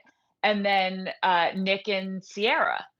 We don't really have any other solid, like long-term relationship. So I think when he left also, I was just so bummed because I was feeling all of that, and I just thought, okay, in a world where there's so many people just like throwing shit to the wall to see what sticks, he has been sticking with Sierra. Like we love Amaya Papaya, but she's just like batting her cute little eyelashes and like making out with whoever because she wants to stay. TJ sucks. I don't think God bless him, but like he has no personality. I just realized he's just that hoping to stay. Fully. Not just realized it, but I just came to that conclusion that like you got nothing to you. You are just like a dense skull. Like, is anything going on in there? And they're like, oh, not more than just a pretty face. TJ, you're not. No, not even a pretty face. No, I don't find him that adorable either. There are moments like when he walked in, he had like a very pretty boy look about him. And there are moments that I think that he is good looking. But I just now this first time got a very moody vibe from him. Like he just seems like he can get in a bad fucking mood and then just be like, so I don't know. Nothing wrong with that. No, it's great. Like and subscribe if you'd like to see more of that. Yeah. If moody things are for you, it's a bow, bow, bow. Like and subscribe here. Yeah. Not from the two people that have ovaries. Just letting you know, that's not who's the one who's too emotional. I do think though that like if you kind of go down the list of everyone, Pepe. Lovely guy, but like again, like he's just throwing shit to the wall to see what sticks. Same with Iris, same with Austin. So, like for all of Nick's faults and foibles, he is sticking with Sierra. Like, he does like her, and I don't know. I was bummed when he left, and not to make too big of a deal of it, because really the headline is Alandria Yeah. leaving because she's our next president. I have to say something about Maybe this that's why she because left. I just thought this was interesting. You know how we all thought, like, listen, I love Amaya so much. I think she's so sweet. And I just think it would be so fun if she did find someone. And this guy does seem to like her. I hope he doesn't like get sick of her too quickly. I hope that he's just Yeah. like there for her. Because I think that he could be another match. I had that. When did that idea came to me at some point? I can't remember if I talked about it before. Whatever. Anyhow, the girls not sending her home and the girls not sending Austin, and the guys not sending Austin home. I wonder what their real reasoning was behind that. Like I think I know why they sent Jeremiah home, because I have, my conspiracy that like that guy just rubbed Ace wrong, and he didn't want to have to deal with whatever Jeremiah was doing anymore. But I think that they kept Amaya around because they found her to be less of a threat than anybody else would be. It's like, well, if we can send someone else home right now, we will, because no one's going to choose Amaya over one of us. And they misread that room.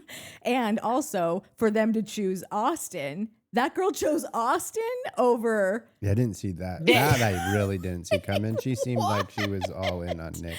That's crazy. Same. She went in the pool with her high heels on. Yeah. I was like, this broad is into him. Mm-hmm. I mean, Yeah, that screamed love to me. serious, like who chooses Austin over Cute? I don't know. Honestly, and not to be so terrible, but like Austin has like this giant cold sore crawling down his face. And by the way, I get cold sores, so I'm not cold sore shaming him. Okay, don't come for me. I'm just saying, like, I know I'm not my most attractive when I have like a woogie coming off my face. And then here's cute little curly Q pie Nick, who is a model and a nurse. Maybe he stumbled into some bad lighting. I don't know. I wonder. Okay, wait. You know how we were talking about how like they get to see clips, these people, before they come into the villa or come into Casa Amor, so they're familiar with where these people are at ish, right? Yeah. I wonder if she chose Austin because she knew in the long run that's the better play, because Yeah. she doesn't know if she could 100% compete with Sierra once the houses come back together. Or just Like, trust and by Nick the to way- begin with. Yeah, either one of those. Yeah, if you're watching how Right. Nick's moving through everyone, like you just can't. He's just unreliable. He's unreliable. Well, let me ask you this, not to fucking harp on it, because I agree with you. This is literally like I have a crush on him. Like personally, me, Courtney has a crush on him, and I know he's bad for me. And I'm like you say, Courtney, don't call him. He's not worth your time. And I'm like, I'm not going to. And I'm like, okay, but his birthday is coming up, so I can call him on his birthday, right? Like I don't know why I'm doing this, like a fucking lunatic. But I feel like everything you're saying is correct, but he hasn't gone after someone and like hooked up with them. He's been still coupling up with Sierra. He's still been hooking up with her. Like he hasn't been playing. I just don't think he's been playing the chicks that dirty, if that makes sense. I don't know. He wanted to get with Andrina. He let it be known. He even told Sierra the day after he slept with her, I am attracted to Adrina, so I would like to find out about that. He said it in the confessional. He told, I think, other guys. Again, and the girl goes straight to Jeremiah. Like, that's just, again, just supports why I think, like, they just did not want Jeremiah around anymore. I feel like, who else was he kind of, like, into? Not Huda. I can't actually remember. That was so long. It feels like years ago. Was it Iris? I think Iris, and so was Ace. Yeah. And then Jeremiah paired up with Iris. And then Adrina, or not, yeah, Adrenochrome. That's why I'm not sure if her name is Adrina, because I feel like I would have already called her Adrenochrome if it was. Do we think, because now everyone's coupled up, right? Everybody has someone. And we don't have scenes for the next episode. So we're completely in the dark, and we go dark tomorrow night. There's no show tomorrow. So it's Thursday. I can't believe I have to wait till Thursday. I'm going to go out of my goddamn mind. I know. What a cliffhanger. This show has actually been famous, I think, for not leaving cliffhangers. I kind of loved that. You really got a good wrap up and like knew what you were going to be walking into. I have no, where are they going in that G-Wagon? You want to hear the worst part? What? Yeah. This is for Joanne Greco, a little dark humor.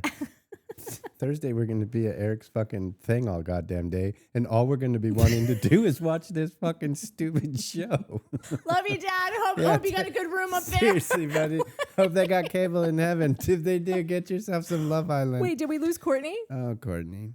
I don't know where we got knocked off at, but was there anything? Obviously, the headline of the night was Alandria is gone. Sub headline: Nick is gone.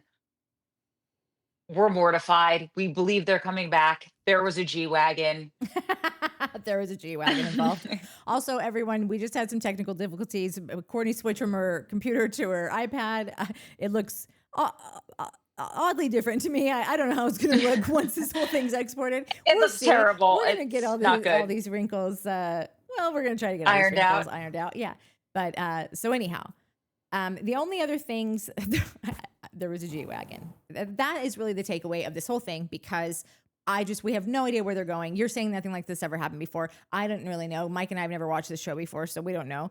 But it also seems oddly kind of produced, because I just don't think that other people that got kicked off would have gotten the same kind of treatment. And I don't know how I feel about that. I think I probably like it when I like it, and I love it. I love it because I love Alandria. But if it were anyone else, I don't know. If it were Ace, you wouldn't be feeling that way. Yeah, if it were Ace, I would be like, no, that motherfucker got voted off fair and square. Elections have consequences. Is it weird that when the G-Wagon pulled up, it didn't even cross my mind that it would be, and I'm sure I don't know if it crossed anybody's mind. I don't know what crossed anybody's mind, rather, even people that watch this. But for me, what I thought was that Sierra was going to be in there. That's exactly what I thought. And that she was going to open the door and be like, I heard what happened and I bounced. Let's go. Like, I thought it was going to be that. Oh. Which would have been, I would have been pissed about that, because before our technical difficulties, I wanted Taylor to ride in on a horse and with his hat and scoop her up and do like that. So I was like, she didn't get the horse scoop up, but this fucking dumb schmo gets a G-Wagon pickup from his. No, hell no. Yeah. But I was happy when it was Alandria that opened the door. Oh, I knew without a shadow of a doubt. I'm like, Alandria's in there. Okay. She's opening the door, and it's a whole new game. And I will say this, Nat. I do think they're calling audibles on this show now. Yeah. And I think maybe they were doing it before, but they're doing it in bigger ways for whatever reason this season. And I think that if it were TJ and one of the other chicks that like we don't know, we're not that connected to, obviously we know all the chicks, I think they would have let it slide. I really do. Yeah, totally. Here's where this trips me up, though, because Mike has worked in competition reality for a bajillion years on every show you've ever heard of. Well, most of them. So I know that there are a million rules that you got to follow when there's money at stake and contestants, and there's like a massively strict like company that comes in and regulates all that stuff to make sure like. Well, the network has its S&P standards and practices. There's a S&P person that's always there to make sure that like if someone gets voted off, but this is a competition, there is money at stake, there is a winner, and I assume that there's a lot of a big thick legal contract that you go into. So this is why I think it's there's leeway though, like in competitions, right? Like AGT is considered a talent show or a talent contest. Yeah, it's not a singing competition per se, right? So like you can. The part of the S&P is, if anybody, I think the movie was called Game Show, but there's a big, what do you call it? A big old kerfuffle. Hullabaloo. A big hullabaloo. Get Taylor and Green on the line. Yeah. I can't remember what the game show was. Somebody will tell me. But there was a game show, and there was a big thing where they were feeding people answers, and they got busted. It was a gigantic hullabaloo. So a lot of rules came about after that, and FCC and networks and whatever. Now you have standards and practices. So if it's a straight up competition, I don't know all the rules, but there are some funny wiggle rules where you can be a competition, or look like a competition, but you're not technically a competition, so you can get away with those rules. So I don't know if that. Yeah, it's not like Jeopardy. Do you know what I Exactly. mean? It's not like we're playing Survivor. Yeah. It's The Bachelor. It's Love Island. I think what Mike's saying, that wiggle room is Survivor they're is using a it here. competition, but Survivor doesn't have everyone has to have the same time on their game thing, right? Or whatever, you know what I mean? Yeah. We're on singing competitions or a lot of these talent competitions, everyone only gets if this person got 2 hours to rehearse, then if this person wants 2 hours to rehearse, then you have to give them also 2 hours to rehearse. You can't be like, oh, sorry, we only have the rehearsal space for an hour and a half left. And because if that person gets voted off the island per se, then they can be like, well, I only got an hour and a half and Natalie got 2 hours. And Right. that's why. So that's where it all comes from. Yeah. So but Survivor, everyone gets, I don't know if they do, but just to keep the example alive, everyone gets 30 minutes to preview the game. No one's getting 45 minutes versus 20 minutes, but they're not getting the same amount of time to play the game or, Yeah. whatever. And that's fine because that's the type of game Survivor is. Yeah. So the S&P is weird. But what were you going to say something in regards to that? Well, just that, like I said, that it would, if that were two people if that were Amaya and Austin, who no one really gives a crap about, and they're not in relationships, and they didn't just get torn away from a relationship that they were in to go elsewhere, like Sierra and Nick did. And I don't know. It just I would take issue with that if this same thing happened again tomorrow, and Austin per se doesn't get a G-Wagon drive by. Right. But we were talking about this before we had the tech diffs with the fact that they don't have a lot of solid couples. Yeah. So I just don't think that they could afford to lose them. And like I said, I've never seen this before. And maybe they have done it on one random season that Yeah. I'm just not recalling. But the majority of the seasons that I can recall that I've seen, they Yeah. haven't done anything like this. So Well, I'm so excited to see what is going to happen and where this is leading. But it would have been so rewarding. I think I think I can speak for us if Taylor did get voted off and Alandria did, and then he picked her up, and it was just Yes. they were going to the airport together or whatever, But still, Matt, they're never going to let us, because the show, we're only halfway through. Yeah. If that. I think there's 30 something. Oh, no, we are halfway through because there's 30 something episodes, Yeah. I think, something like that. They're never going to let us lose the number one couple halfway through. Yeah. But I started to think about just sort of how non-drama they are.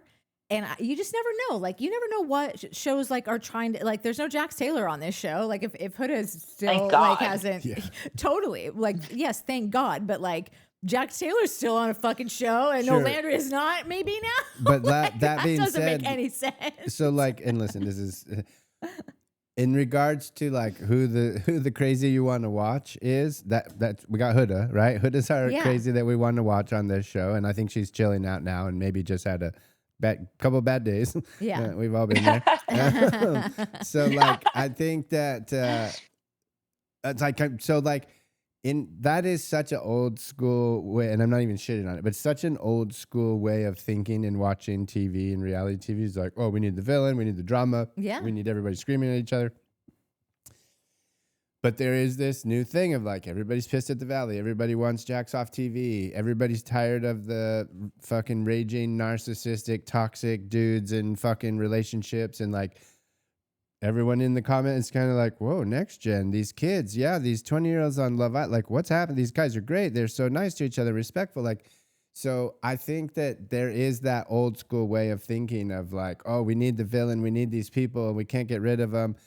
But I just want to believe that producers are going to start testing out. No, let's keep the two kids that are boring because everyone still loves them. Go in Yeah. the comments. Everyone's favorite couple, and I know there's not a lot of them currently, but there has been many couples. No one has said anything about anything Yeah. other than Alandria Taylor number one, Alandria Taylor number one, Alandria Taylor number one, number one, number one. Like from the jump, right? Yeah. Shelly's everyone's favorite girl. This is by far the favorite couple. You could couple up every one of these people in America could vote on that couple and they would still be like, yeah, but Alandria and Taylor are our number one couple. Like, so Yeah. people love it. They're still here for it. We're coming back for it. There's no drama. There's no, like, it's all perfect and we're still here for it. Right. Yeah. So I don't know. Is there like a new thing happening? Are we getting rid of, like, even Huda's like, oh fuck, maybe that didn't play. My bad. Like, I'll go back to being sweet and cutesy and do my eyelashes, like bing bing, you know, like, Yeah. Are we getting our wish finally? I doubt that. Huda was looking at JD with like, are those drawstring jeans, ankle socks and half loafers, like backless slides? Whatever, who Like, cares? how can I can make this work, I think. Like, I feel like in her head, he was looking at her like, and she was like, Under new management, I could change all of this. and she was like, I feel like when she was in her confessional, she was like, so we're off to a good start. Like, that's really all she could sum it up to. Like, 'cause that she she was hasn't- really doing her college best. She hasn't yelled at him in 5 minutes. That's off to a good start for Huda. I know, but I think just the fact that someone is entertaining her Yeah, totally. is 100%. yeah, because if you've seen, I don't know how many, unless all they showed you was clips of her twerking. I'm not sure like where the upside would be. I mean, that's a pretty decent upside. It's pretty Gonna good. lie. Yeah. I did want to say one other. I mean, I could talk about Madam President Alandria for Yeah. until the day I die, apparently. But I loved that she stayed true to herself while she was in Casa Amor because Yeah. let's be honest, we love Amaya Papaya, but she kissed him. Alandria made it very clear that, like, I just don't move like that. And I'm a slow burn. If you want to get to know me, great. I'm totally open to all this experience has to offer, all that stuff, right? Yeah. But she wasn't kissing. She was outside of the challenge. That's just, she even said it to someone. I think she was talking to Sierra, like some of the girls, and she's like, it's not who I am. So I didn't do Yeah. it. And I do think that's that is what caused her to get not chosen. But I think because he was able to make out with Amaya and be like, oh, well, that was good. And I liked that. And who knows about Alandria, and she is in this relationship with Taylor. Like, I think it was a strike against her, and I think she probably knew that, but stayed true to herself anyway. And I just thought that was rad. Yeah, no, she did literally everything. She's a fucking robot. I swear to God. Like the way that she was like, I'm not mad. No, thank you for telling me about it. And then when he was like, oh, can I talk to you? And she goes, no, you can save that. And then like just went on and was like, I'm gonna find my boo, but I'm gonna get my cowboy and don't even trip on me. Like she was like All of that, yes. with like dead eye, like dead face, like But not even dead. Like, I don't, not dead fit. not Like dead, pro but just fit. like just. yeah, like it's She was like pro. she She's was a pro. not worried. She Yeah. was not worried. But also, like, when she was like, I've had to be strong my whole life. Like, that was like, oh god, that one got me. Yeah, she said no one's gonna be strong for me. That one, yeah. Yeah. But then, dude, like, the most amount of weed that I smoked during that episode was when she said, "I've been single for 5 years, and I felt like I finally got it right." Yeah. I was like, whoa, like that was tough. That was a tough one. Cause I was like, You no, did like, get it right, you did, Alandria. totally. You I was did. like, Yeah. you Just did. hold on. Fucking Taylor, you son of a bitch. I know. Come get your girl. Yeah, I and- just wish that they would have given Taylor the shot. It would have just been such a celebration moment around America for Taylor's phone to ring, because all they do is get texts and you look at it and be like, hello? I didn't know Like we had answering that a plan. That was payphone. part of the plan. Did you Free guys? nights and weekends. Yeah, you guys won't care about this, but it's a super, maybe you will, because it's a cute story. Joe Montana's a quarterback for the 49ers forever ago. He was the GOAT before Tom Brady took his title. But there's sideline phones on football, right? And it's meant to like call upstairs where all the like assistant coaches are running play, like, and you call up and they can call down and be like, okay, that last play, you try this, that, and the other. And this number 47 is always doing this and whatever.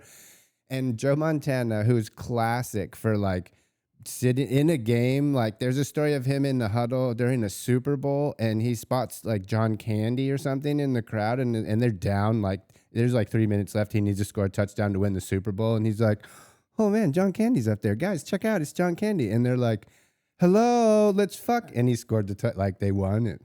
Fucking Niners. Sorry to my Dallas friend. Anyways, he's sitting on the sidelines one day and he's like, I wonder if those phones can call out. And he goes and picks it up and he's like, I dial 9. And this is he tells the story, but he's like, I dial 9 because, you know, that's what you had to do back in the day. And he's like, and then I call the home number and then it cuts to his wife and she's like, I'm sitting at home one day, the phone rings, I pick it up and it's Joe. And he's like, huh, hey babe.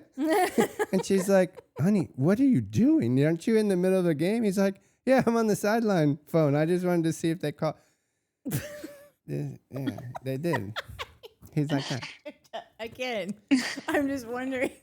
I guess I do understand the correlation. All I'm saying Mike is has I would had love a 2 moment. bangers this episode. His, Jamie gets it. People. Oh, did we lose Courtney again? no, I'm here. Can you hear me? Your black screen. Oh, can you hear me? Can you see me? Yeah. There. Ah, thank. Couldn't take another tech Yeah. diff. No, I said Listen. we've had Wait. 2 bangers Listen, from Mike Paul tonight. told me The to tell him the Joe trucks. Montana stories. Let's No, get wait, through you were it. saying something. What were you saying? I was just saying that it would be great if she were on the chopping block, got cut, and then like someone like from whoever Yeah, sent if in they the would call. text. That was called, my point when I we were know, like, I oh, know, these things call out. So I was trying to tell a cute little Listen, story it's very about Joe cute. I'm Montana just loving like, his what wife. time is it? I have so much work to do. I'm just sorry. Mike, tell us that story about the trucker again and the model truck. Wait, the lot lizards? What was even the correlation on that one? Did we ever figure it out? Natalie, yeah, because Mike was saying, let's not remind him. It's fine. We moved on. We I think totally I got it. The one time. Anyway, All I'm saying is that it would have been great if that would have happened, and then Taylor, if everything that's going on has never been done, and there appears to be no rules, and there appears to be like you can call a what do you guys keep calling it? Call audible. an audible. If that's a thing, then show me something dope. Definitely a thing. I'm kidding. make it happen. Give us a moment where Taylor's got 2 chickies he's been bouncing back and forth between since, like, just kind of like, oh, I guess here we are. This is the situation. I'm just trying to figure that out. Gets a call and is like, well, they can go scratch. Like, I'm going to get. Yeah. I'm walking over to Casa Amor right now and like getting my girl, and like 2 people are going to have to go home. Like, I just think that the country deserves that. Like if we're going to go, like Courtney said, oh, this never happened before. If we're going to do never happened before, then yeah, get Taylor's horse and give him the opportunity to go over there and scoop up his girl. Like, let's make some rom-coms. Let's make a fucking romance novel out of this shit. Nat has more of a chance of instead of I got a text, oh my God, I'm getting a phone call happening before you do with Taylor on his horse. I'm just saying that. Yeah. They're not going to go that crazy. I know you're asking for more. I'm just asking for a walkout. Guarantee. And a jump in a production van Guarantee. and head over to Amore. Guarantee all the comments this week are going to be like 100 on the horse, 100 on the horse. Get Mike a horse. Get Okay. Taylor. I agree with Mike. We should have a Yeah. horse. Yeah, that guy knows everything. Okay, I'm going to ask something else in the comments because here's the thing about Ace also. Haters make other haters. I'm Ace right now. I am full blown, like looking at him like I watch him look at everyone else. This isn't a good look for me. So that's why he needs to go. Courtney, you need to sit up. Courtney's at the pea head in the bottom. Yeah, can you see your screen? I just want to know if you. That's it. No, because Bro, totally not important. But when Travis and I did the across the desk thing early on, that happened to me. We filmed a whole thing and I didn't realize. And when I went to put it in the edit, that was me. No shit. Whatever, it happens. No, because I'm staring into a dot to the left as opposed to you guys. So I'm like going dizzy. I also just anyway, realized sorry. you've got like 15 rosaries behind you. Like, what? Yeah. Praise Jesus. Miss, I'm not religious. Yeah, really. It doesn't And look now like it. How many I'm like Jesuses? Madonna with crosses. Like I just love them, but I'm Wait. not religious. Oh, Anyway. Anywho. Okay. Okay. So Is then- there anything we feel like we missed from episode 20? So that's the other thing that I want to ask, and I feel like Shannon's going to hear me because I feel like Shannon's is drinking as much haterade as I'm drinking. But I want to know, like, there was a moment where Taylor is talking to one of those girls, and just the way that Ace clocked it and like posed the question of like, well, what do you think about that? Or what, or like just started talking about it in a way that like struck up a conversation yet again about someone else's relationship. And that I just think, is there anyone else here doing this? Like, is there anyone that talks about other people's relationships as much as this little twerp does? Definitely not as much as he does. Not as there much. might be Like, Austin, I I think think does. Austin, like, I was Not in a just gonna not in say. a- not in a way like Ace, but Austin. things that have nothing to do with him. It's one thing if it's Shelley and he's in a love triangle. Yeah. No, that's right. You're right. Yeah, that's true. Yeah, no. There's just like, mind your business, bitch. Like, knock it off. Like, literally, you almost went home tonight. Don't worry about what anyone else is doing. Worry about your own self. That's what my mom would tell me in kindergarten. Worry about your own self. And you would go to kindergarten and listen? And no. Because I was in kindergarten, okay? Yeah, well, Ace is only 22. Yeah, Oh it's not my far from- God. And I guess he's as tall Not as a that far. kindergartner. So I don't Okay, think he's that okay. short. he's probably wears Uh. kindergartner clothes. When Nick was Oh. leaving and they were all hugging, I was like, oh, I don't think he's that short as everyone thinks he is. His But legs literally Okay, listen. dangle off the side of the Also, bench. You saw that, right? can I make a even comment? Nick's Hold on. both feet are fully on the ground. but What's his seriously, face? hold on. Okay, dude. I'm- And he's like kicking up like this. Listen, so the answer to your earlier question is fucking yes. When they aired that fucking, hey, we love our fans, we love our view, we love everybody, we don't like online cyberbullying, please be nice. Natalie straight up looked at me and was like, do you think that I'm a cyberbully? Do you think I'm considered one of those people? And I'm like, I think what they're trying, but That seems like more of a comment section type of thing, I right? think that's, I don't know. Not I'd have someone to who's watch a taking the couple time to make a episodes. 3-hour showcast Bro. week after week about how much I Yes. hate him and how short he is. Look, man, Yeah. who else have I done this to all 3 hours? Like, this dude provides a lot of material. What, Kyle? JT, Kyle. JT, oh, yeah, JT. Dude. What's her name's boyfriend on the Valley? You know, I never really- Aaron, yeah. Oh, Taylor? Aaron, Yeah. Taylor. Taylor.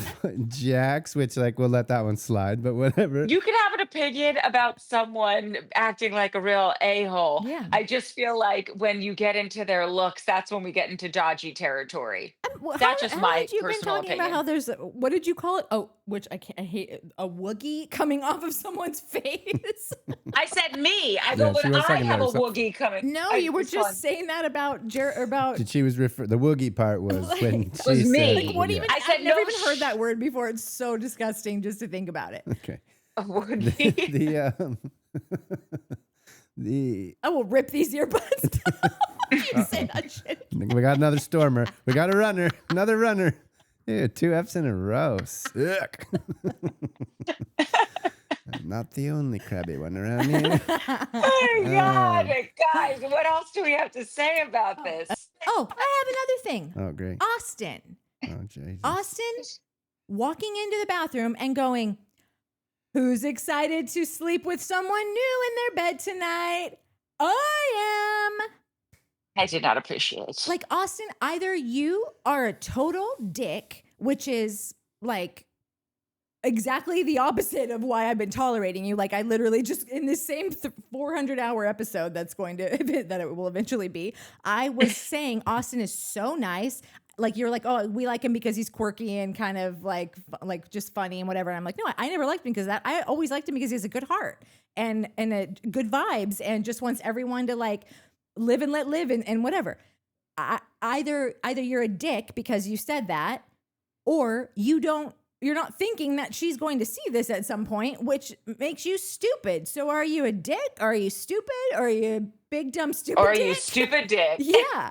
I neither of them look good on you. So, but I've been dealing with the dumb part. But like, I don't know, man. I just thought that was unnecessary. Amaya's like the sweetest little sweet. Like, I mean, you're just kicking a puppy. I don't know, a really kind of a high strung puppy, a puppy that keeps jumping up on you. But like, you got a puppy.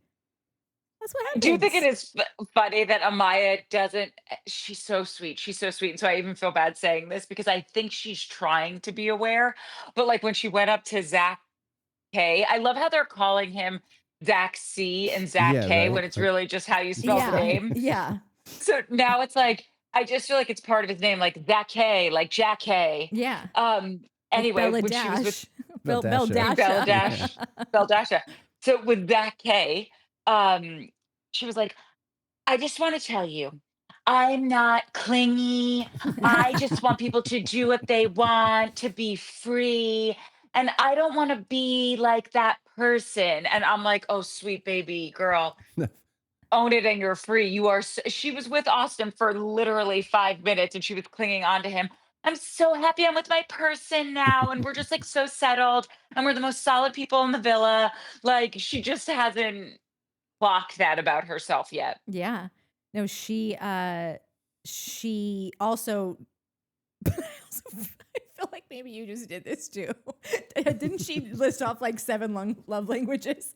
Where she's like a person like touch and like I feel like she named a few of them. And the guy she was telling all of that to the guy JD, the guy that Huda's bunked up with. Yeah. And Yes. he was just sitting there looking at her like, is anyone else seeing this? Bro, that guy is so sweet though. I 'cause he's fucking so love that chill. dude. So Yeah. chill and Yeah. so like you said, doesn't give a fuck.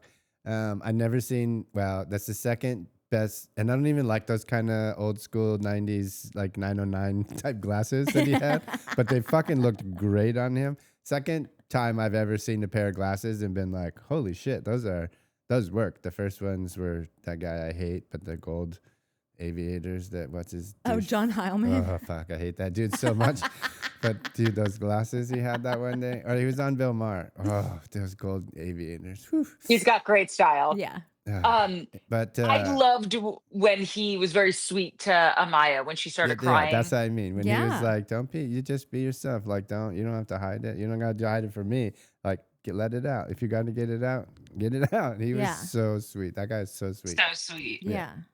Yeah. Somebody Even raised with- that boy right. He's a sweetie. Yeah, even with Huda, he was real great. Because he knew. Like, even when they sat down, she's like, okay, well, I'm a mom. He's like, yeah. So, like, clearly she knew that they knew that everybody knew that, Huda, there's Hurricane Huda. Because even he had said that she kind of took responsibility and kind of, didn't feel great about how she had behaved Yeah. so far. So, which we didn't see that, but I'll take his word for it. Okay, well, Anywho. I literally could just like keep talking about all the randomness. There's just like Iris's Zach is the most normal dude on this show. Who's Iris's Zach? Oh, the white dude with the The with Zach the- with the C. yeah. So chill. Listen, he's nothing to write home about, but like very No, nice. and Sierra's dude is what's his name? Chris? or Curly, something? old Curly. Oh, Curly. I think he's pretty norms. Yeah. He seems norms. I don't know why. It's so weird, and humans are funny. But there's, like, for me, one thing, you can say one thing, and it's probably either a nothing thing or just like you meant it as a sweet thing. But if you clock it different, then like I'm just like, when he just the way he said when they were talking about travel and he was like, "Oh, Australia's great," and she's like, "Oh, you've been to Australia?" And he's like, "Of course." Oh yeah, that Like, it was wasn't weird. Oh, when he I said, hated "Of that. course." But it just it made me be like, you okay, mean? dude, calm Yeah. down. Like, and again, like he probably meant like, well, yeah, we were just talking about it. I told you it was great. Like, yeah, of course, I wouldn't tell you that if I Yeah. hadn't. So like, I get that, but it just, of course, as opposed to, yeah, it's amazing. Yeah. Is just a tell, that it Yeah. made me kind of, I don't know Yeah. about you, bro. And he just gives me like, I don't know. He's the only one that gives me kind of stuck up vibes. All right, fine. I clocked that, Mike. That when he was just like, "Of course." I'm like, Yeah. Yeah, I no. did, but that was literally the only thing that and I also thought like how some people just answer, of course, about like Yeah. almost how people go, fair, like of course, like it, like so.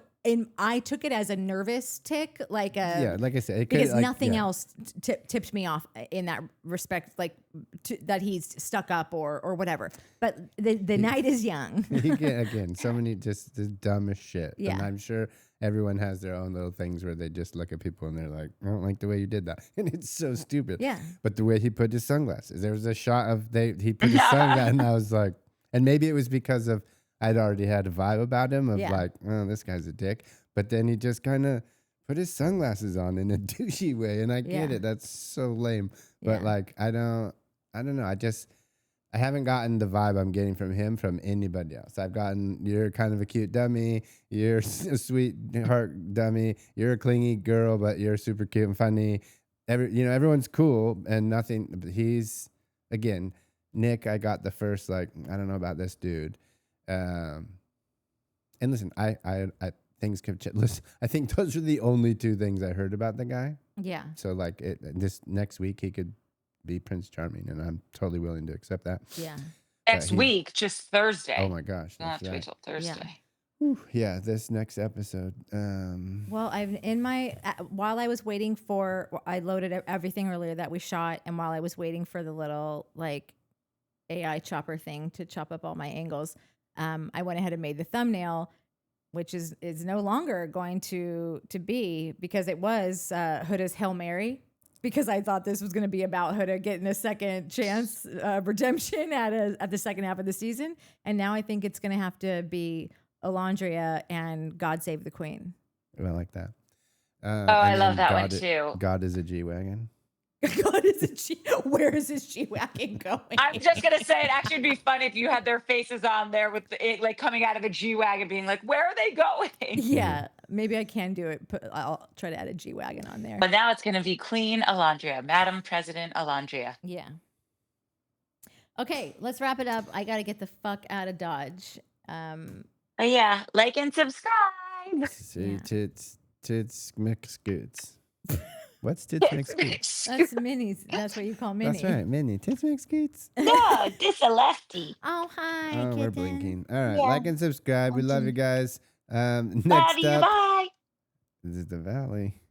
Yeah, the Valley Oh, will be up on God. Sunday, hopefully, God willing, and I'm gonna be then- doing the Valley from home with Lefty. I know. I'm coming to your house to do it. I'll bring an extra iPad. Who will I walk Yeah, out bring- on? Bring a cat. You walk out on Minnie. Minnie will be like, Tits mix scoots. See ya.